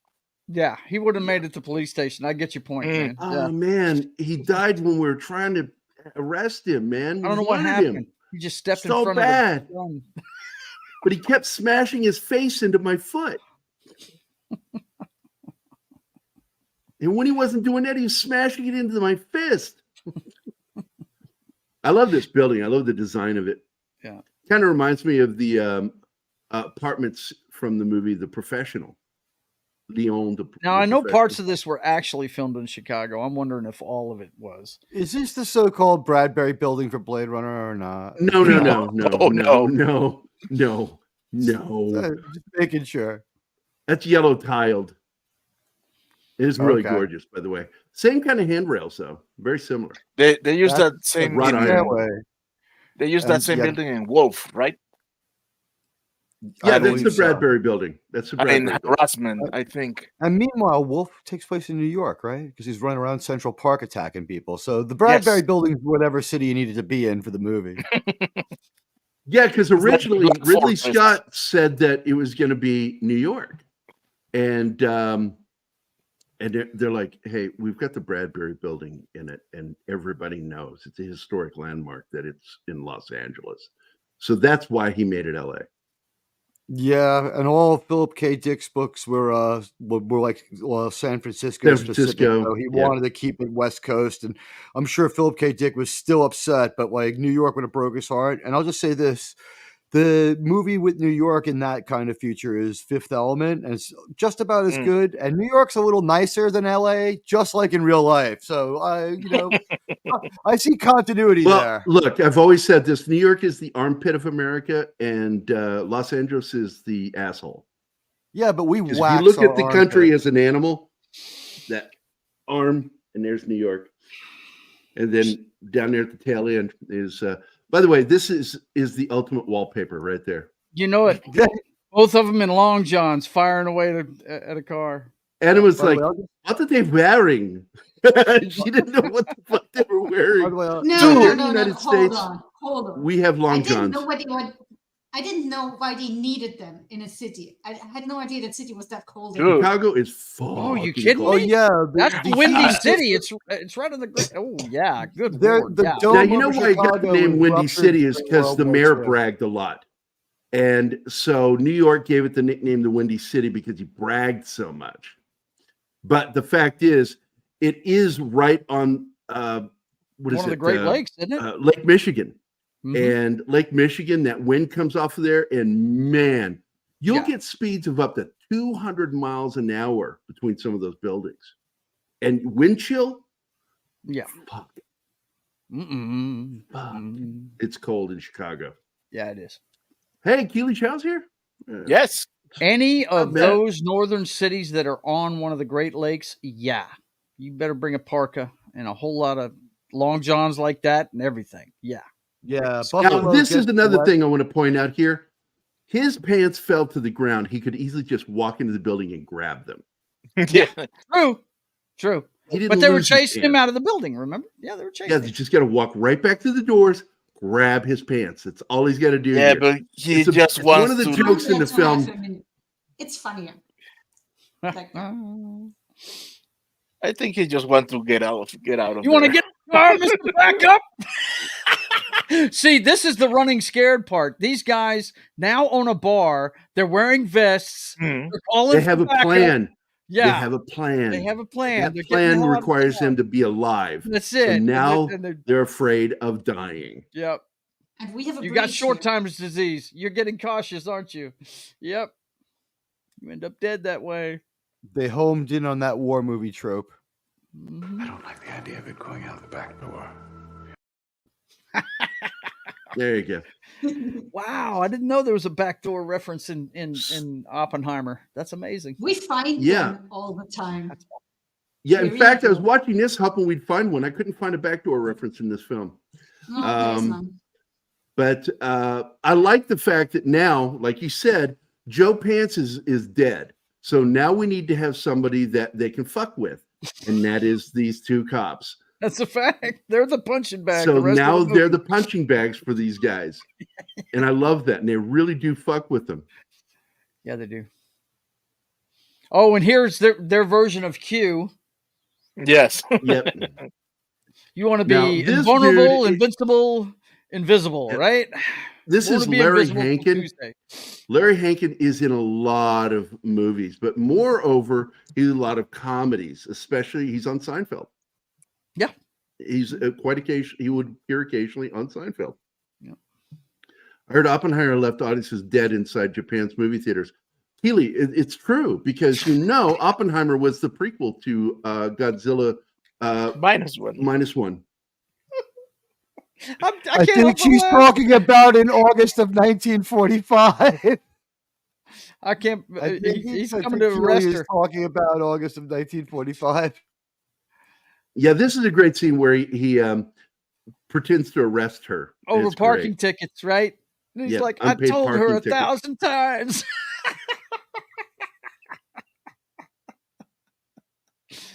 Oh, By the way, I don't think it's going to happen here in Springfield. Keith and I have talked about it. I want to see the black and white version of Godzilla -1 so I hear bad. it's a but I totally don't- different movie, man. It is. It has a whole different feel. It feels like an old film.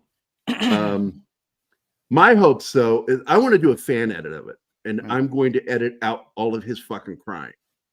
The main character's crying because it's ridiculous. He should have cried in only one scene when she's not dead, I haven't seen it yet, so and that's I- where I he should cannot finally lose comment. it. I think it was made. They made concessions to a more modern audience after what he'd done. That he had a lot of guilt about because he also lets his buddies down. Well, it's He so doesn't weird exactly- though with the Japanese culture. Men who are in anguish, the way you represent it in Japanese cinema is through stolidness, that they're holding it. You can clearly see they're holding back, and he should have held back until that one fucking moment, and that's when he should have broke. For good Japanese drama, American drama, yeah, he's a pussy. He fucking cries. at That's what I every turn. mean. They're making concessions Not to our Japanese. audience. I don't think it works. It I bothers feel like me. he broke with his commitment so badly that all his behavior was going to be atypical, including his redemption. That was what made me able to like my head inner world explanation is like he really is far from the norm anyway. Starting off, and he lets his buddies down when the non-irradiated Godzilla-like creature attacks them on that remote island of Edo. By not opening up on it till the last second, and he might have made a difference if he hadn't froze He's up. Absolute chicken shit in that scene. But the thing is, though, that's okay because that's part of his story arc. That he's a coward, that he's afraid. He is, in fact, he by finally standards of that, yes. And his arc is that he eventually shows the courage. And it's only in the last second does he realize that he can survive this, that he doesn't have to die because he went out accepting the fact that he was going to die. I knew when they really do showed like that. when they showed us the German writing inside the cockpit. I'm like, ooh, I this read is it. leading into Yeah, real I read World it. War II That's an stuff that we ejection know seat. about. Yep, I said like this is definitely ejection technology, and we know that one of the last missions they had was like they sent a Japanese submarine or a German U-boat all the way to the other country with the parts and schematics for that technology. So there was aircraft technology going back and forth between them till the end of the war. And a bunch of Enigma machines. The Germans were like, these served us well. Never figured that one out. So I like this line right here. Don't let me find you doing what they teach you. I love that line from Dan Hedaya. Mm-hmm. Well, they got their own dig in there. They brought a box of croissants, and that's the first thing he says to him: croissant. Croissant. I'm telling you, you got to watch this movie more than once to catch all the jokes, man. You really do. I'm the Michelangelo the motor pool. Yes. Gives him a fucking taxi cab. But it's fully armored. The same car. Yes. Yes, it's bulletproof. But it's the same But the problem is the windows don't work. Don't roll down. We don't know that yet. You asshole Ace. Yeah. He said there's just something wrong with it, though. There's something wrong with it. It's not quite right yet. And then he backs the fucking car into their Camaro. Smashes the shit out of their car. Hey. Now it's a taxi. Look who's here. Hey. Hey, John. What's up, John? I made it on a Saturday show, bro. Yeah, you did. Yeah, they came in and saw you weren't here and says, oh, he's with his girlfriend. Well, no, I wasn't feeling well. I'm sorry to hear that, buddy. Oh, I had some stomach issues. Oh, I'm sorry to hear that, brother. I hope you're feeling better. Yeah, I'm feeling better. All right, good. Yeah, we're in the final. We're coming up to the third act of this film. It's right after this. The big car chase is coming scene. Up. Yes. Yeah, the car chase scene is the transition from Act 2 to Act 3. Jesus saves. That is the famous sign there in Chicago. Yep.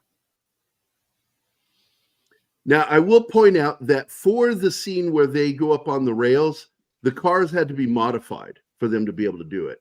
Yes, Well, I imagine, it yeah. shows. Anytime you see the under chassis of the car and the tires, they look weird for a reason, because they had to be cut at a different length, the width. The axes are shorter. The tires are slimmer.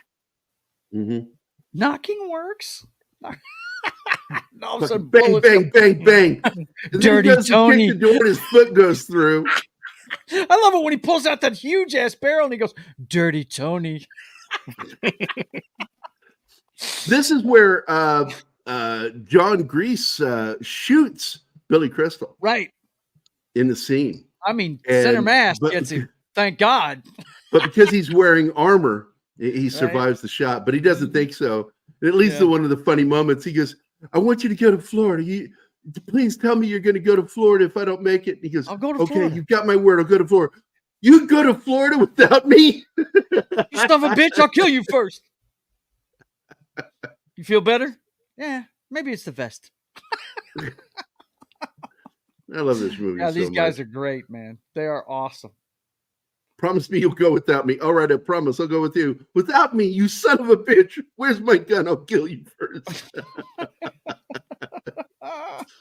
Oh my God, I love this movie so fucking much. It's so It is funny. fantastic, man. It is a laugh riot. The only time you're not laughing your ass off is in the final scene because it gets deadly serious in the end of it. Yeah. Leading up to it though, it's a laugh riot, man. It really is. But from here on out, any scene that's got Jimmy Smits in it is not funny anymore. He wants these guys' heads on a platter. He wants them both dead. You know? Yep. Darth Vader doesn't even take his call when they try to call him up in Rogue One. This is They one don't I even bother to show.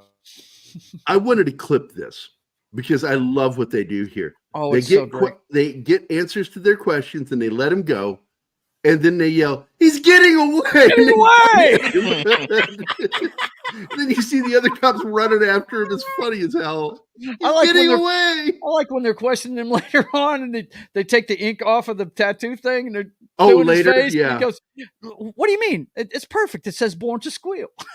Born to squeal. Yeah, there they are saying, "He's getting away." And then they high five each other and walk away. Yep. But then they realize they got screwed Yep. because the info that he gave them was bad. Mm-hmm. Well, actually, they don't. No, they don't find it out.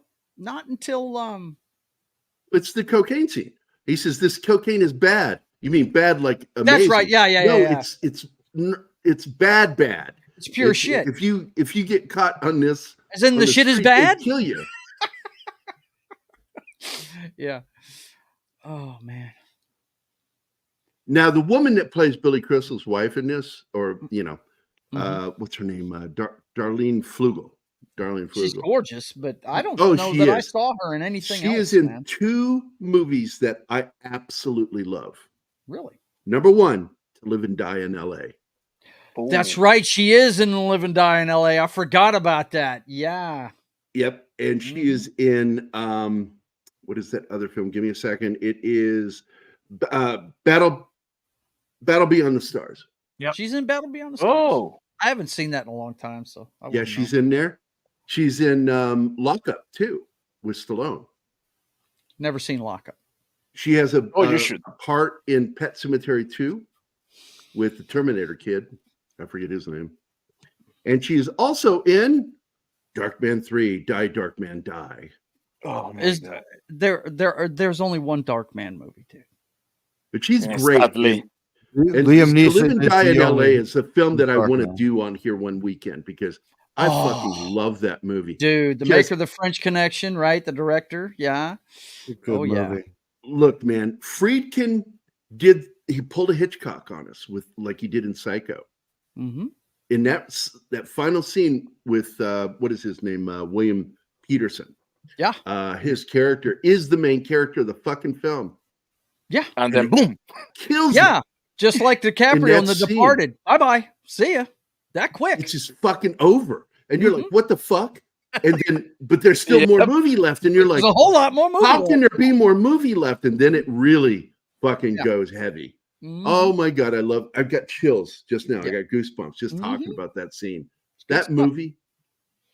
Oh, and it's I a played the grisly ending too. soundtrack. He takes a shotgun blast to the face. It's not pretty at all. Yeah. Oh no, it is a bloody, gory, rough scene. Mhm. And this is funny as shit because they think this priest and this nun are That's fake. right. They've got the priest says, and the nun in the Here back. you go, sit right next to your wife in the back of the taxi. Says the priest tells the priest to sit next to his wife, the nun. That was funny. Yeah, as shit. and he also tells him later on, look, the only thing I want to hear from you is when you the only confession I want to hear from you is when you confess to me, all right? Yeah. But this leads to the big chase scene where they end up on the L, Mhm. which is, I love that scene. I really do. Even though it's ridiculous, so over the top. But right when they're headed towards the train, the nun yells, holy, or she goes, Yeah. oh shit, and Yeah. they yell shit. Yeah. But she's clearly going to say it too. Yeah. Yeah, this is a good chase scene though, man. I mean, I'm a big fan of stunts and stuntman, and I really like the work they did on this. And some of you can tell some of the camera work's a little different. Some of it's sped up. You know what I mean? You can tell that they shot it with a high frame rate. On the chase on the rail, it's sped up. Mhm. It's Yeah. clearly sped up because For sure. you cannot go that fast. Right. But But when this leads to a comical moment where Jimmy Smith's shooting at them, and he goes, "All the windows are bulletproof. Yes, good job." And then he goes, "Here, let's shoot back," and he can't roll the window down. Windows don't work, and then they get mad at the guy for not making the window You work. asshole, Ace! There it is. It's really bulletproof. Yes. He's sitting there making fun of him and doing the, yeah.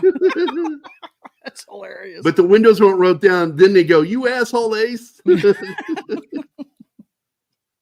This might be a good, because they're about to drive into something. He's bluffing. He says about the train.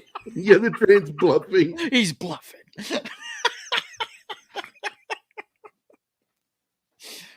Oh man, this whole movie's a laugh riot. Like I said, right up until the last part in the state, or I think it's the city building, or it might be the state building they're in. It's a big, pretty glass building that they have in Chicago. And it leads to a great joke. And he goes, "You have to jump to me." "No, you jump to me." It's like, "No, you have to jump to me." Right. Your elevator's not working. He has to stop and explain it to her. And this is that crazy scene. And like I said, they had to modify the vehicles to be able to do this. The vehicles also had to be raised as well. They had to be raised in order not to hit the rail. Yeah. They kind of rock back and forth. You can see it when they're hitting the rails and stuff. It's pretty cool. But here it is. They're coming up on this train and they're like, "Oh shit." Yeah.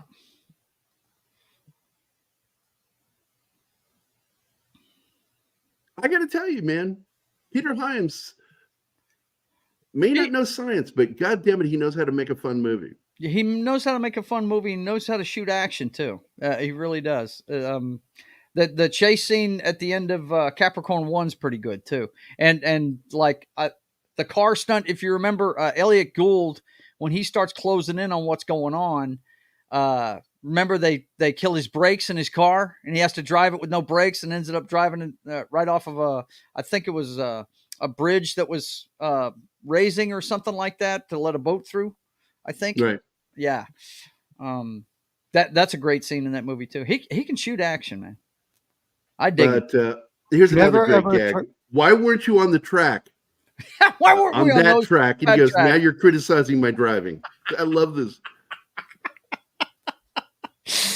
Oh my God. Hey Father, you owe me $28.50.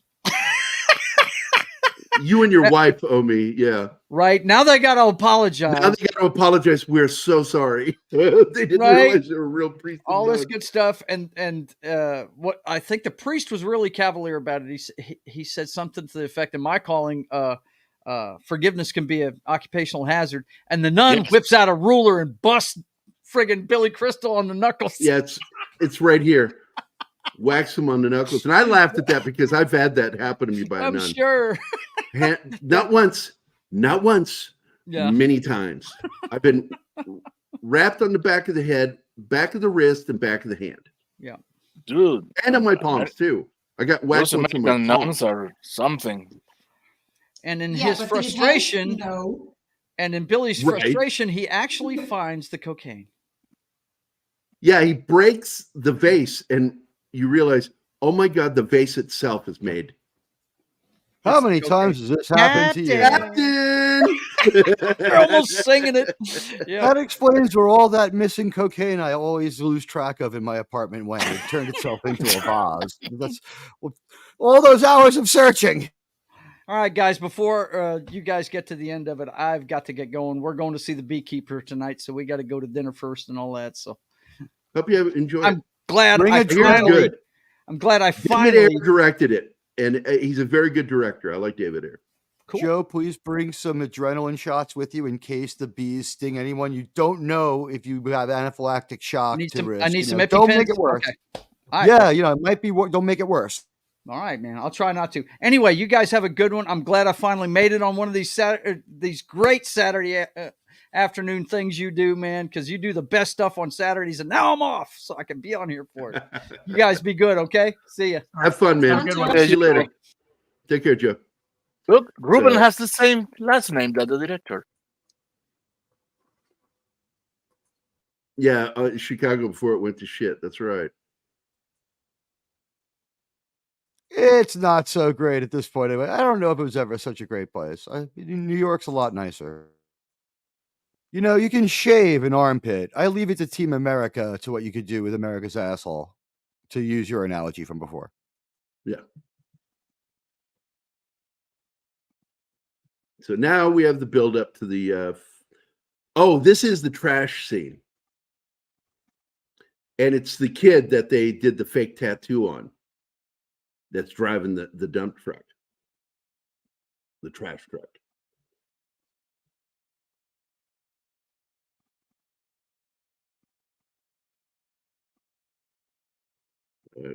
Great use of lens flare here, unlike the way J.J. Abrams does it.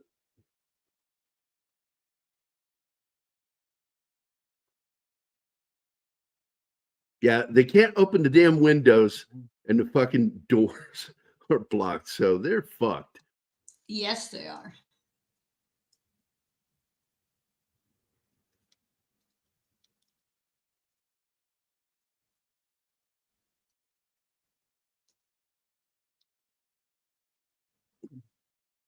By the way, I liked this joke by Keely Chow.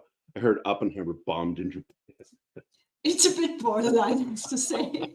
It's That so is bad. dark. It's very dark humor.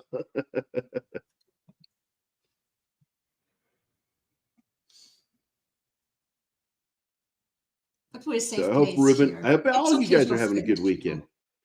I love Saturdays. I love doing the Saturday show. It's fun.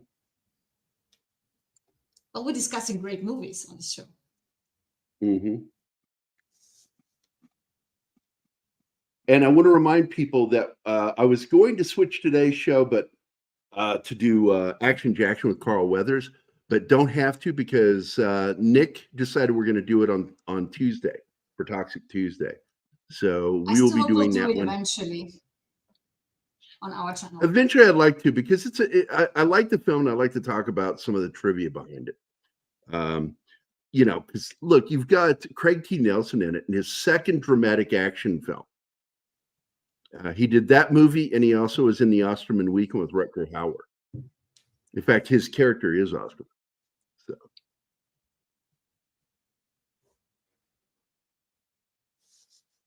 yeah, I like it. They just come out shooting. They shoot right into the truck. We're gonna kill these guys. And there it is, daylight, and the fucking vehicle still in the top of that truck.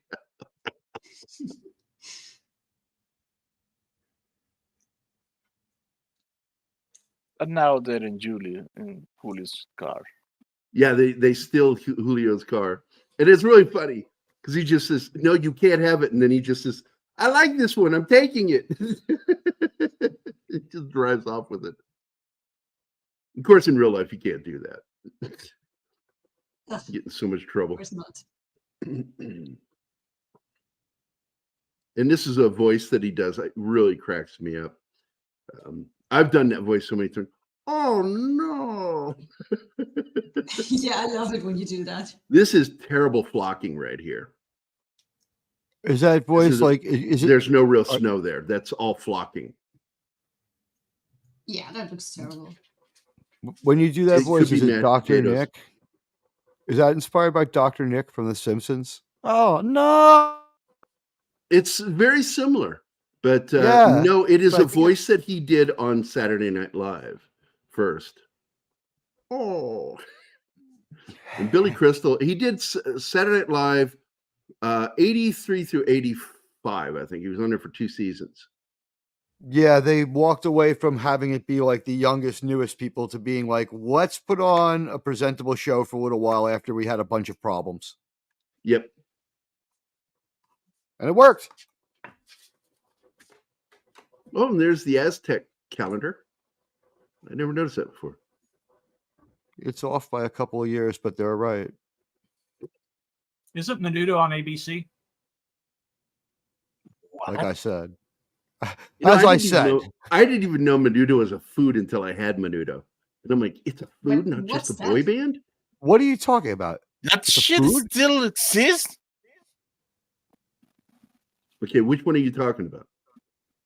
The boy band Menudo. That still exists? I don't think so. But in think the it movie, might. they mentioned Menudo. No, Yeah, because Menudo. John said that. They asked where the Menudo concert Yeah. is, and I said, "Isn't Menudo on ABC?" Because they had this deal with them, and there was like during like Saturday mornings they had Menudo on ABC. I didn't know that. That But, rings never a heard of bell. that. That's not but that. so I just thought it was the boy band. And then I found out that Menudo is an actual food. And so I'm at my buddy Yeah. Chris's house, Carrasco, and his uncle came up from Mexico and brought a big pot of Menudo. And they lifted the top, and Chris like, smell this, and I went, oh, ooh, it's like kimchi. It's like, ooh. And but then we started eating it, and we ate. He and I, my cop buddy, he and I sat there and ate the whole pot. The family was so pissed. We ate all every bit of it. Menudo is delicious. This is when he does the great voice. Oh, we're watching Jeopardy. Hey, Ben Masquer is here. He did not know the answer was Deuteronomy. And then he uses the word Ipswich, which is a word that I've used a lot in my vocabulary just for fucked up things to say.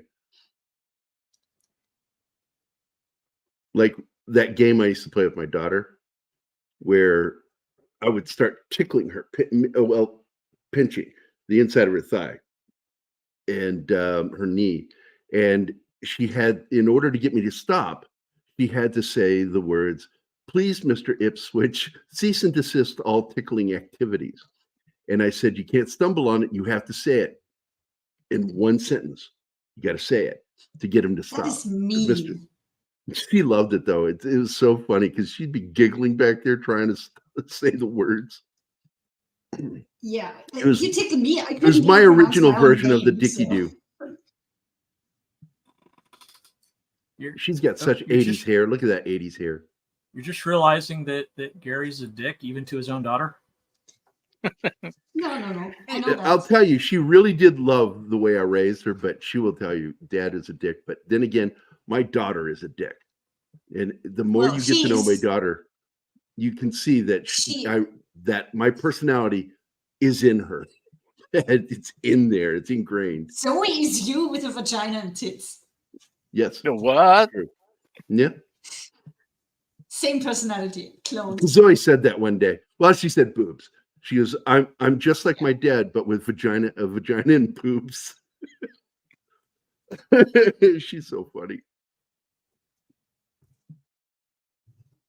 And it's so clear from the very beginning that they're in love with each other. And it's always bothered me because there was a video. I don't know if you saw that video of this woman. She didn't want the marriage to end with her husband. So what did she do? She threatened to divorce him by saying, I want a divorce. And he goes, okay. It backfired on her.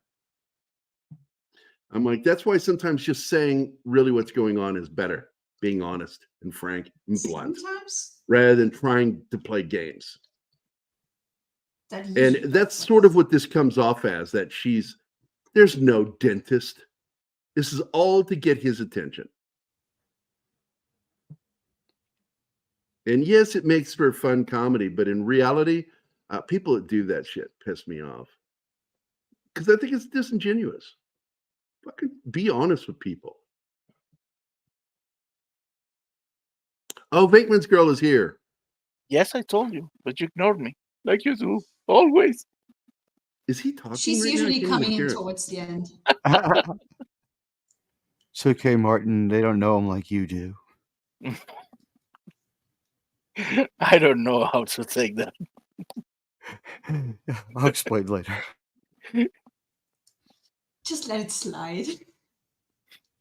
And, once again, the thing about this film, this isn't like The French Connection. This is a silly film. It's just so much fun. It's a fun film. It's sort of like Freebie and the Bean is not The French Connection. It's a fucking comedy. A buddy cop action comedy.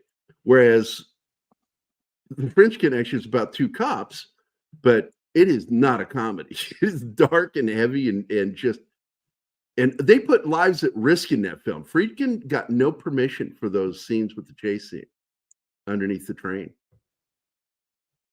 That was all done live, guerrilla style filmmaking. And that could easily be Queens. We have the exact same kinds of overhead trains and a lot of filming facilities here. Part I of feel it, like that it might was. be. Yeah, French it's Connection was New it's York. Long Island City. Yeah, I think that this scene in this Billy Crystal movie might have been filmed in New York too. It looks just like Long Island City where that French Connection scene goes down. Right. And there's a lot of filming there. Astoria Kaufman Studios is the location of the Museum of the Moving Image and is also a very large operating studio. They took Bill Cosby's plaque off the building for some reason. Don't know why. Yeah, I Yeah, know. no He idea. filmed one of the most well-liked shows in America there for something like 13 years. Like, Nope, one it day was disappeared. it was shot entirely in Chicago, except for the Florida scene. Okay. Which was shot in You know, it's Florida. a Chicago. I would feel right at home on that street in Chicago. I'll have to keep that in mind. Maybe I will go there for like a baseball game if it's safe. Well, its nickname is the Second City, Chicago. It's not Can I just get like a Windy bullet? City. Can I get like a bullet-resistant vest at the airport to wear to the game? Look, double anima. Not only Yeah. that, you have to wear shoes protection. You can step on something. I'm hearing the cars moving in stereo in my mind, looking at the double icon.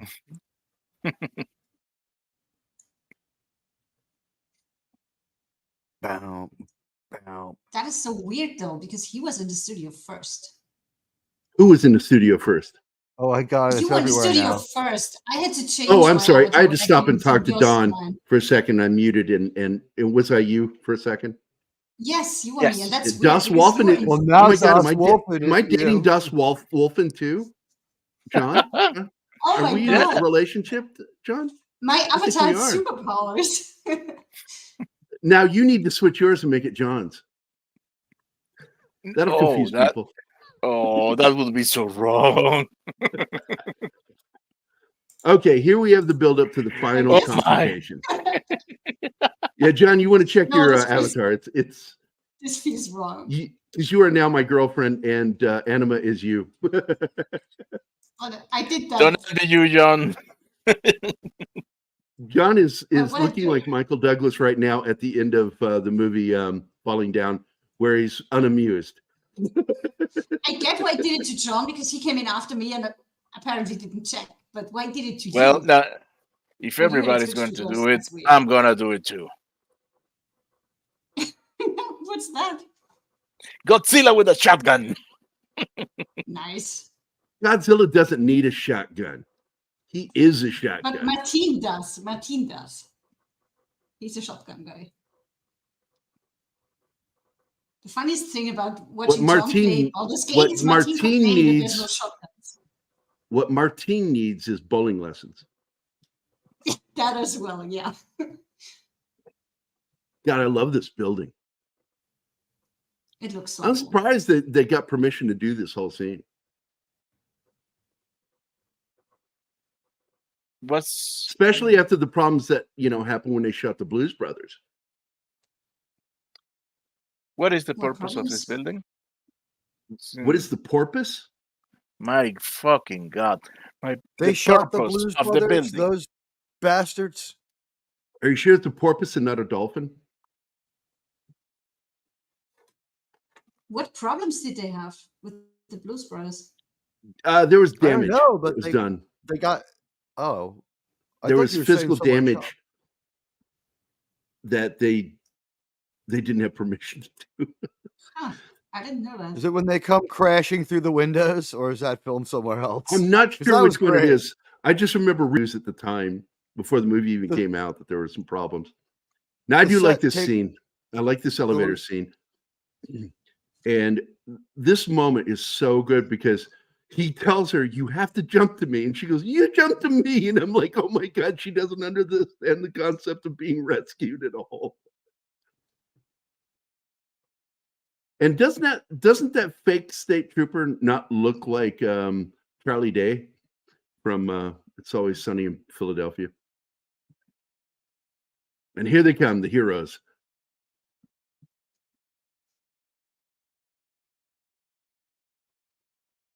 This is a great scene. This really is. I love this movie so fucking much. And this scene kind of reminds me of that scene at the beginning of Rush Hour with Jackie Chan in the gallery.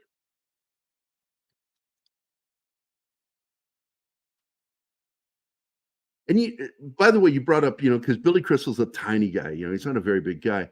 But a lot of cops, man, I've met a lot of cops. Not all the cops I've met were big guys. Some of the toughest cops I ever met were little guys. Well, I don't know if you noticed, but he's using razors in his shoes. I checked real quick. Billy claims to be 5'7". I don't know about that. He's got risers in his shoes. Martin just pointed out, and yeah, he does. I don't believe he is. I think he's 5'5". Even with those risers, he's having a hard time keeping up to shoulder level with Gregory Hines. Why do you think you wouldn't be tough if you're short? Oh, I've known a lot of short guys.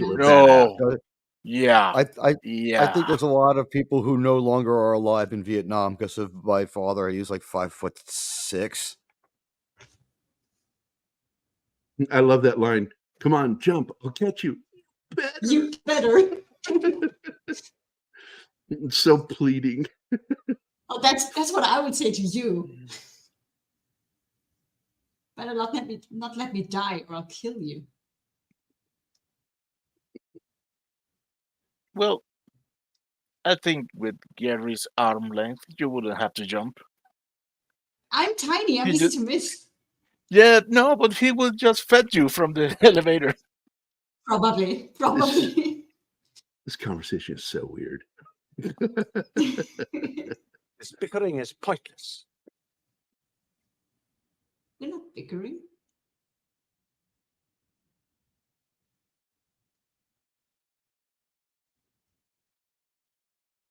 By the way, did anybody read this earlier from deleted scenes? He couldn't join us because he had to do some work. Yes. Okay. I saw the message he put in the group chat that he's too busy and not able to join. Yeah, I remember us covering that.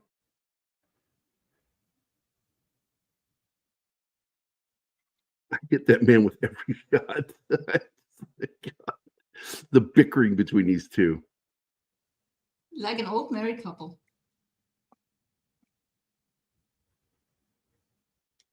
Hey, it's Laszlo. Yeah, that's what I was going to ask. Isn't that Laszlo from Real Genius? Yep, it is. John Grease is his name. I love the guy. He's one of my favorite actors. You shouldn't pop back up as a bad guy if you weren't ready to fucking beat everybody. Nope, he's dead as shit. Oh yeah, they shot it Because nobody alive would go down an escalator like that. I still am. I'm terrified of escalators. I've never liked them since I was a little kid. It freaked me out, man. Can't it pull you down inside of it? Yeah, every 4 or 5 years. Down. They'll pull you down in there. People get pulled in there. Oh, crap. I've never heard of that happening, and we have a lot of They're ambush predators, Anima. They get a person every 4 or 5 years, but it's real bad. Yeah, the escalator is an ambush predator. The one that freaked me out was when that lady, it collapsed on her and she went down through it into the gears. Yeah, well, that's how they get people. Yeah, that is horrible. No, and that's the end of the movie, man. How can that elevators happen? aren't our friend either. Poorly constructed escalators or poorly maintained. Like, it takes a lot to make a mechanical staircase move. Yeah, not a fan of escalators. Never have been. I have so many emergency doctors in my family, and they have stories, but not one of them ever told a story about an accident happening with an escalator. None of them. They do happen. So, but anyway, that was a fun movie. It's fun to talk about it. Once again, the film was shot entirely in Chicago, except for the scenes on the Keys down in Florida, which was on location in Florida. Running Scared. They have. There's been several films with that title. This is my favorite, named Running Scared. It's a great flick. And of course, the Running Scared is about that period that after they go to Florida, they suddenly have a lust for life. And they're afraid of being killed because they now have a plan to retire and move to Florida and own a bar. And hopefully get robbed every once in a while. They're aware so they can shoot somebody. They're aware they're in a movie because they're like, if they know the movie trope. Self-aware. If we make any plans for the future or look wistfully into the sunset, we're really screwed. And we already look wistfully in the sunset and have plans. So now we have to be careful. Yep. But he says so after he gets shot, he's like, man, fucking 16 years in the service and nothing happens, and now I have plans, I get shot. Yeah, because usually it's Gregory Hines' character that gets shot. Now Billy got shot, and it's like, oh man, things have changed. It's serious now. I love this movie. If you've never seen the film Running Scared, you should watch this movie. It's just an outstanding buddy cop comedy. It's the seeds with some fair share of action in it. It's in the vein of Lethal Weapon. Some of the same people, maybe. Peter Hyams. I don't think it's. Hold on a second. Let me see what studio. Who produced on the production level? I think maybe there's some same people. I'm not positive. But it does have just a little bit of the DNA of that in there, especially with the when they're reluctant and afraid. Except in Lethal Weapon, only one guy has that reticence. He's like, I filed my retirement papers. Now I know that I'm under jeopardy for a little while longer. It's a little extra dangerous. Yeah, no relation to a different studio, because that's Warner Brothers. Somebody watched it. I'll tell you that. Somebody saw this movie and was like, that's a great idea. And it is. I love Lethal Weapon. It's one of my favorite buddy cop films of all time. Is Lethal Weapon, and I like Lethal Weapon 1, Lethal Weapon 2, Lethal Weapon 3 for the most part. Lethal Weapon 4, I could live without. I didn't think it was very good. But the idea of two reluctant Jet partners Li in it. who are two oddball cops stuck together, like, one is a Felix type cop and the other is the Oscar type cop. It works. You're mixing two good genres together, like they're buddies, and then you add in this extra element, like one guy is kind of like got this sort of Damocles because he's ready to retire. In this movie, it's their future plans, but certain similarities. Somebody saw both movies and enjoyed writing one of them. Yeah. Now this film was put out by MGM. Unlike Lethal Weapon was Warner Brothers. And Running Scared is just it's MGM's version of Lethal Weapon. And it's more straightforward comedy. There's really serious elements to Lethal Weapon, which, again, some of the comedy in that is not because they're being funny, it's because of the reaction of the characters to each other and to events. Whereas Running Scared is pretty much a comedy. And it's when meant they to be a go comedy. action, it's fun. When they go to an action scene, it's funny action. It's fun. Yeah. And they're whimsical about it, like the Lethal Weapon guys are, except that, yeah, it's not as brutal. Lethal Weapon goes dark. He goes, Yeah, these guys don't have that. God hates me. You know, Murtaugh says, God hates me. Riggs goes, hate him back. It works for me. I mean, that's a dark line. Or the story of his pen. The threat to shoot himself scene.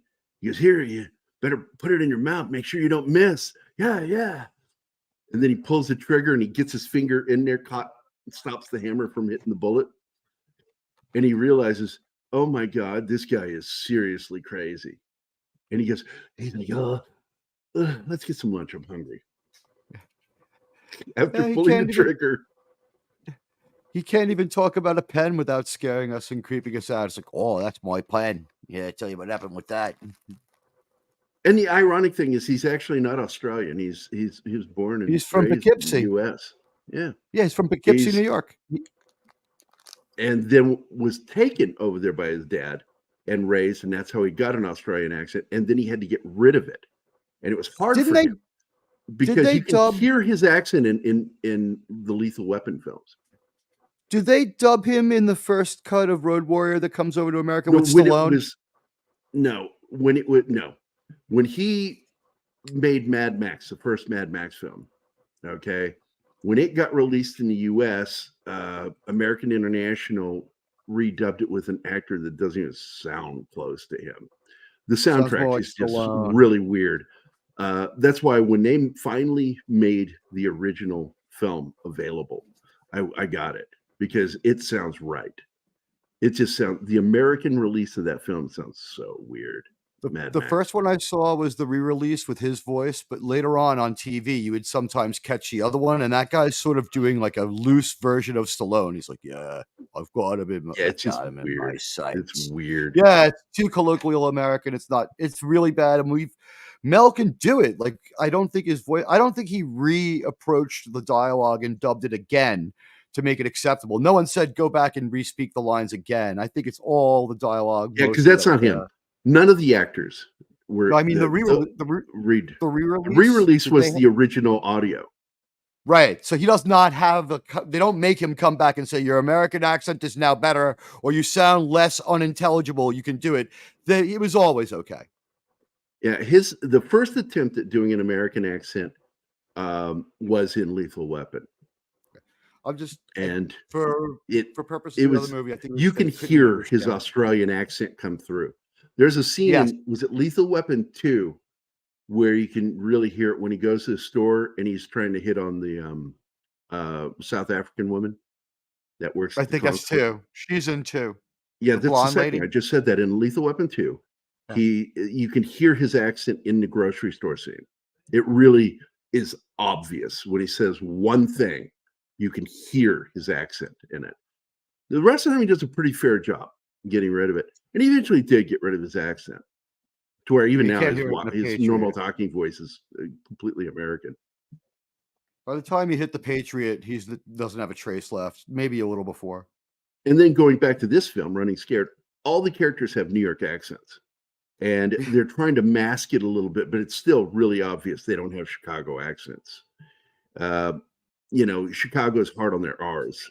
It's like that there, that there's the way we're going to do it. New York, it would be more like that's how we're going to do it. It's completely different the way New Yorkers say things than from Chicago. But again, even Married with Children drops the Chicago accent after season one. Sorry. Yeah, they really do. They really do. Because in real life, he's he actually played. A lot of people forget that O'Neill played. Ed O'Neill. I know what you're going to say. He was in the TV version of Popeye Doyle. Yep. And I loved it. It was really good, but people couldn't see him as anything but Al Bundy, and it didn't work. Yeah, I've been chasing that show for years, and I can't find it again. I can't find it either. It wasn't too bad. One of those rare things. No, it wasn't. I loved it. I thought it was well done. It was just what happened was they didn't get a farewell season or a farewell show even on Married with Children. So Ed O'Neill just disappears for like an indeterminate amount of time, not a long time, like half a TV season. He hits the ground running because he has, he's in demand, and he takes his pick of roles, and he does a good show, but it was too quick of a turnaround for America. Like, they weren't able to get him on like an interview show where he's like, oh yeah, now I get to do some of my serious acting. People just couldn't buy him in this role. And it's too bad because like Popeye Doyle was a funny, sarcastic cop. Yeah, he was.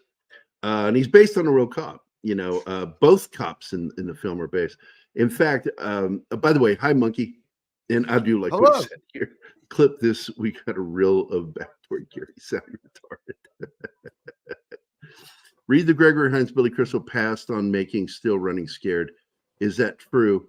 I wouldn't be surprised. The film really should have. It didn't need a sequel.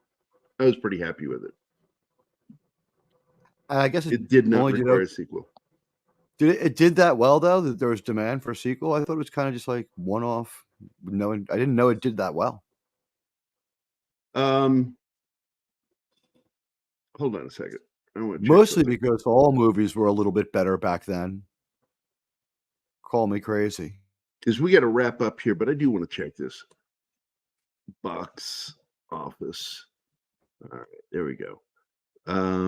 38 million, and now budget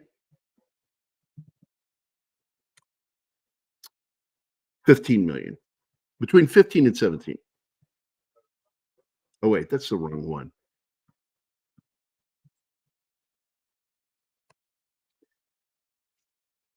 $1986.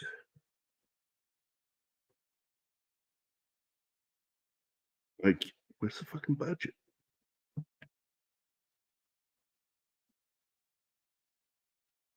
Are you fucking kidding me?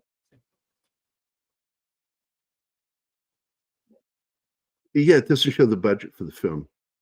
While you're looking, I looked at the top 10 movies of that year, and it's not showing up in the title. So, I mean, it probably didn't do bad. It seems to have made a good deal of money, but it's not showing up in top grossing movies. Let me check, find the search a little bit more.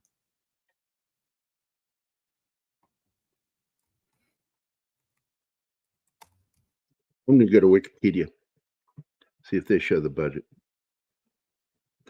The box office was 38.5 million. And I can't believe the movie would have cost that much to make. I would put it right around 12 to 15. It's not the top 10, but the competition. Wow. Top Gun, Crocodile Dundee, there's Star Trek 4, Ruthless People with Danny DeVito, Out of Africa, Ferris Bueller, Down and Out in Beverly Hills. A lot of movies. Oh, I love that movie. Cobra, Jewel of the Nile, Police Academy 3, Golden Child, Short Circuit, The Fly. Love Golden Child Rocky too. 4, that was a great film. Noopsie. Rocky 4, The Money Pit, An American Tale, Nothing in Common, Heartbreak Ridge. I'm down to the 35th highest grossing movie. I still don't see Running Scared. Wildcats with Goldie Hawn. Here's another film, buddy film, that came out that same year. It was FX with Brian Brown and Brian Dennehy. Iron Eagle, Children of a Lesser God, Back to the Future was the number 47 grossing movie. Wow, people just made a lot of money that year. That was a big year for movies, period. The re-release of Lady and the Tramp seems to have done better. That can't be true. Let me look again.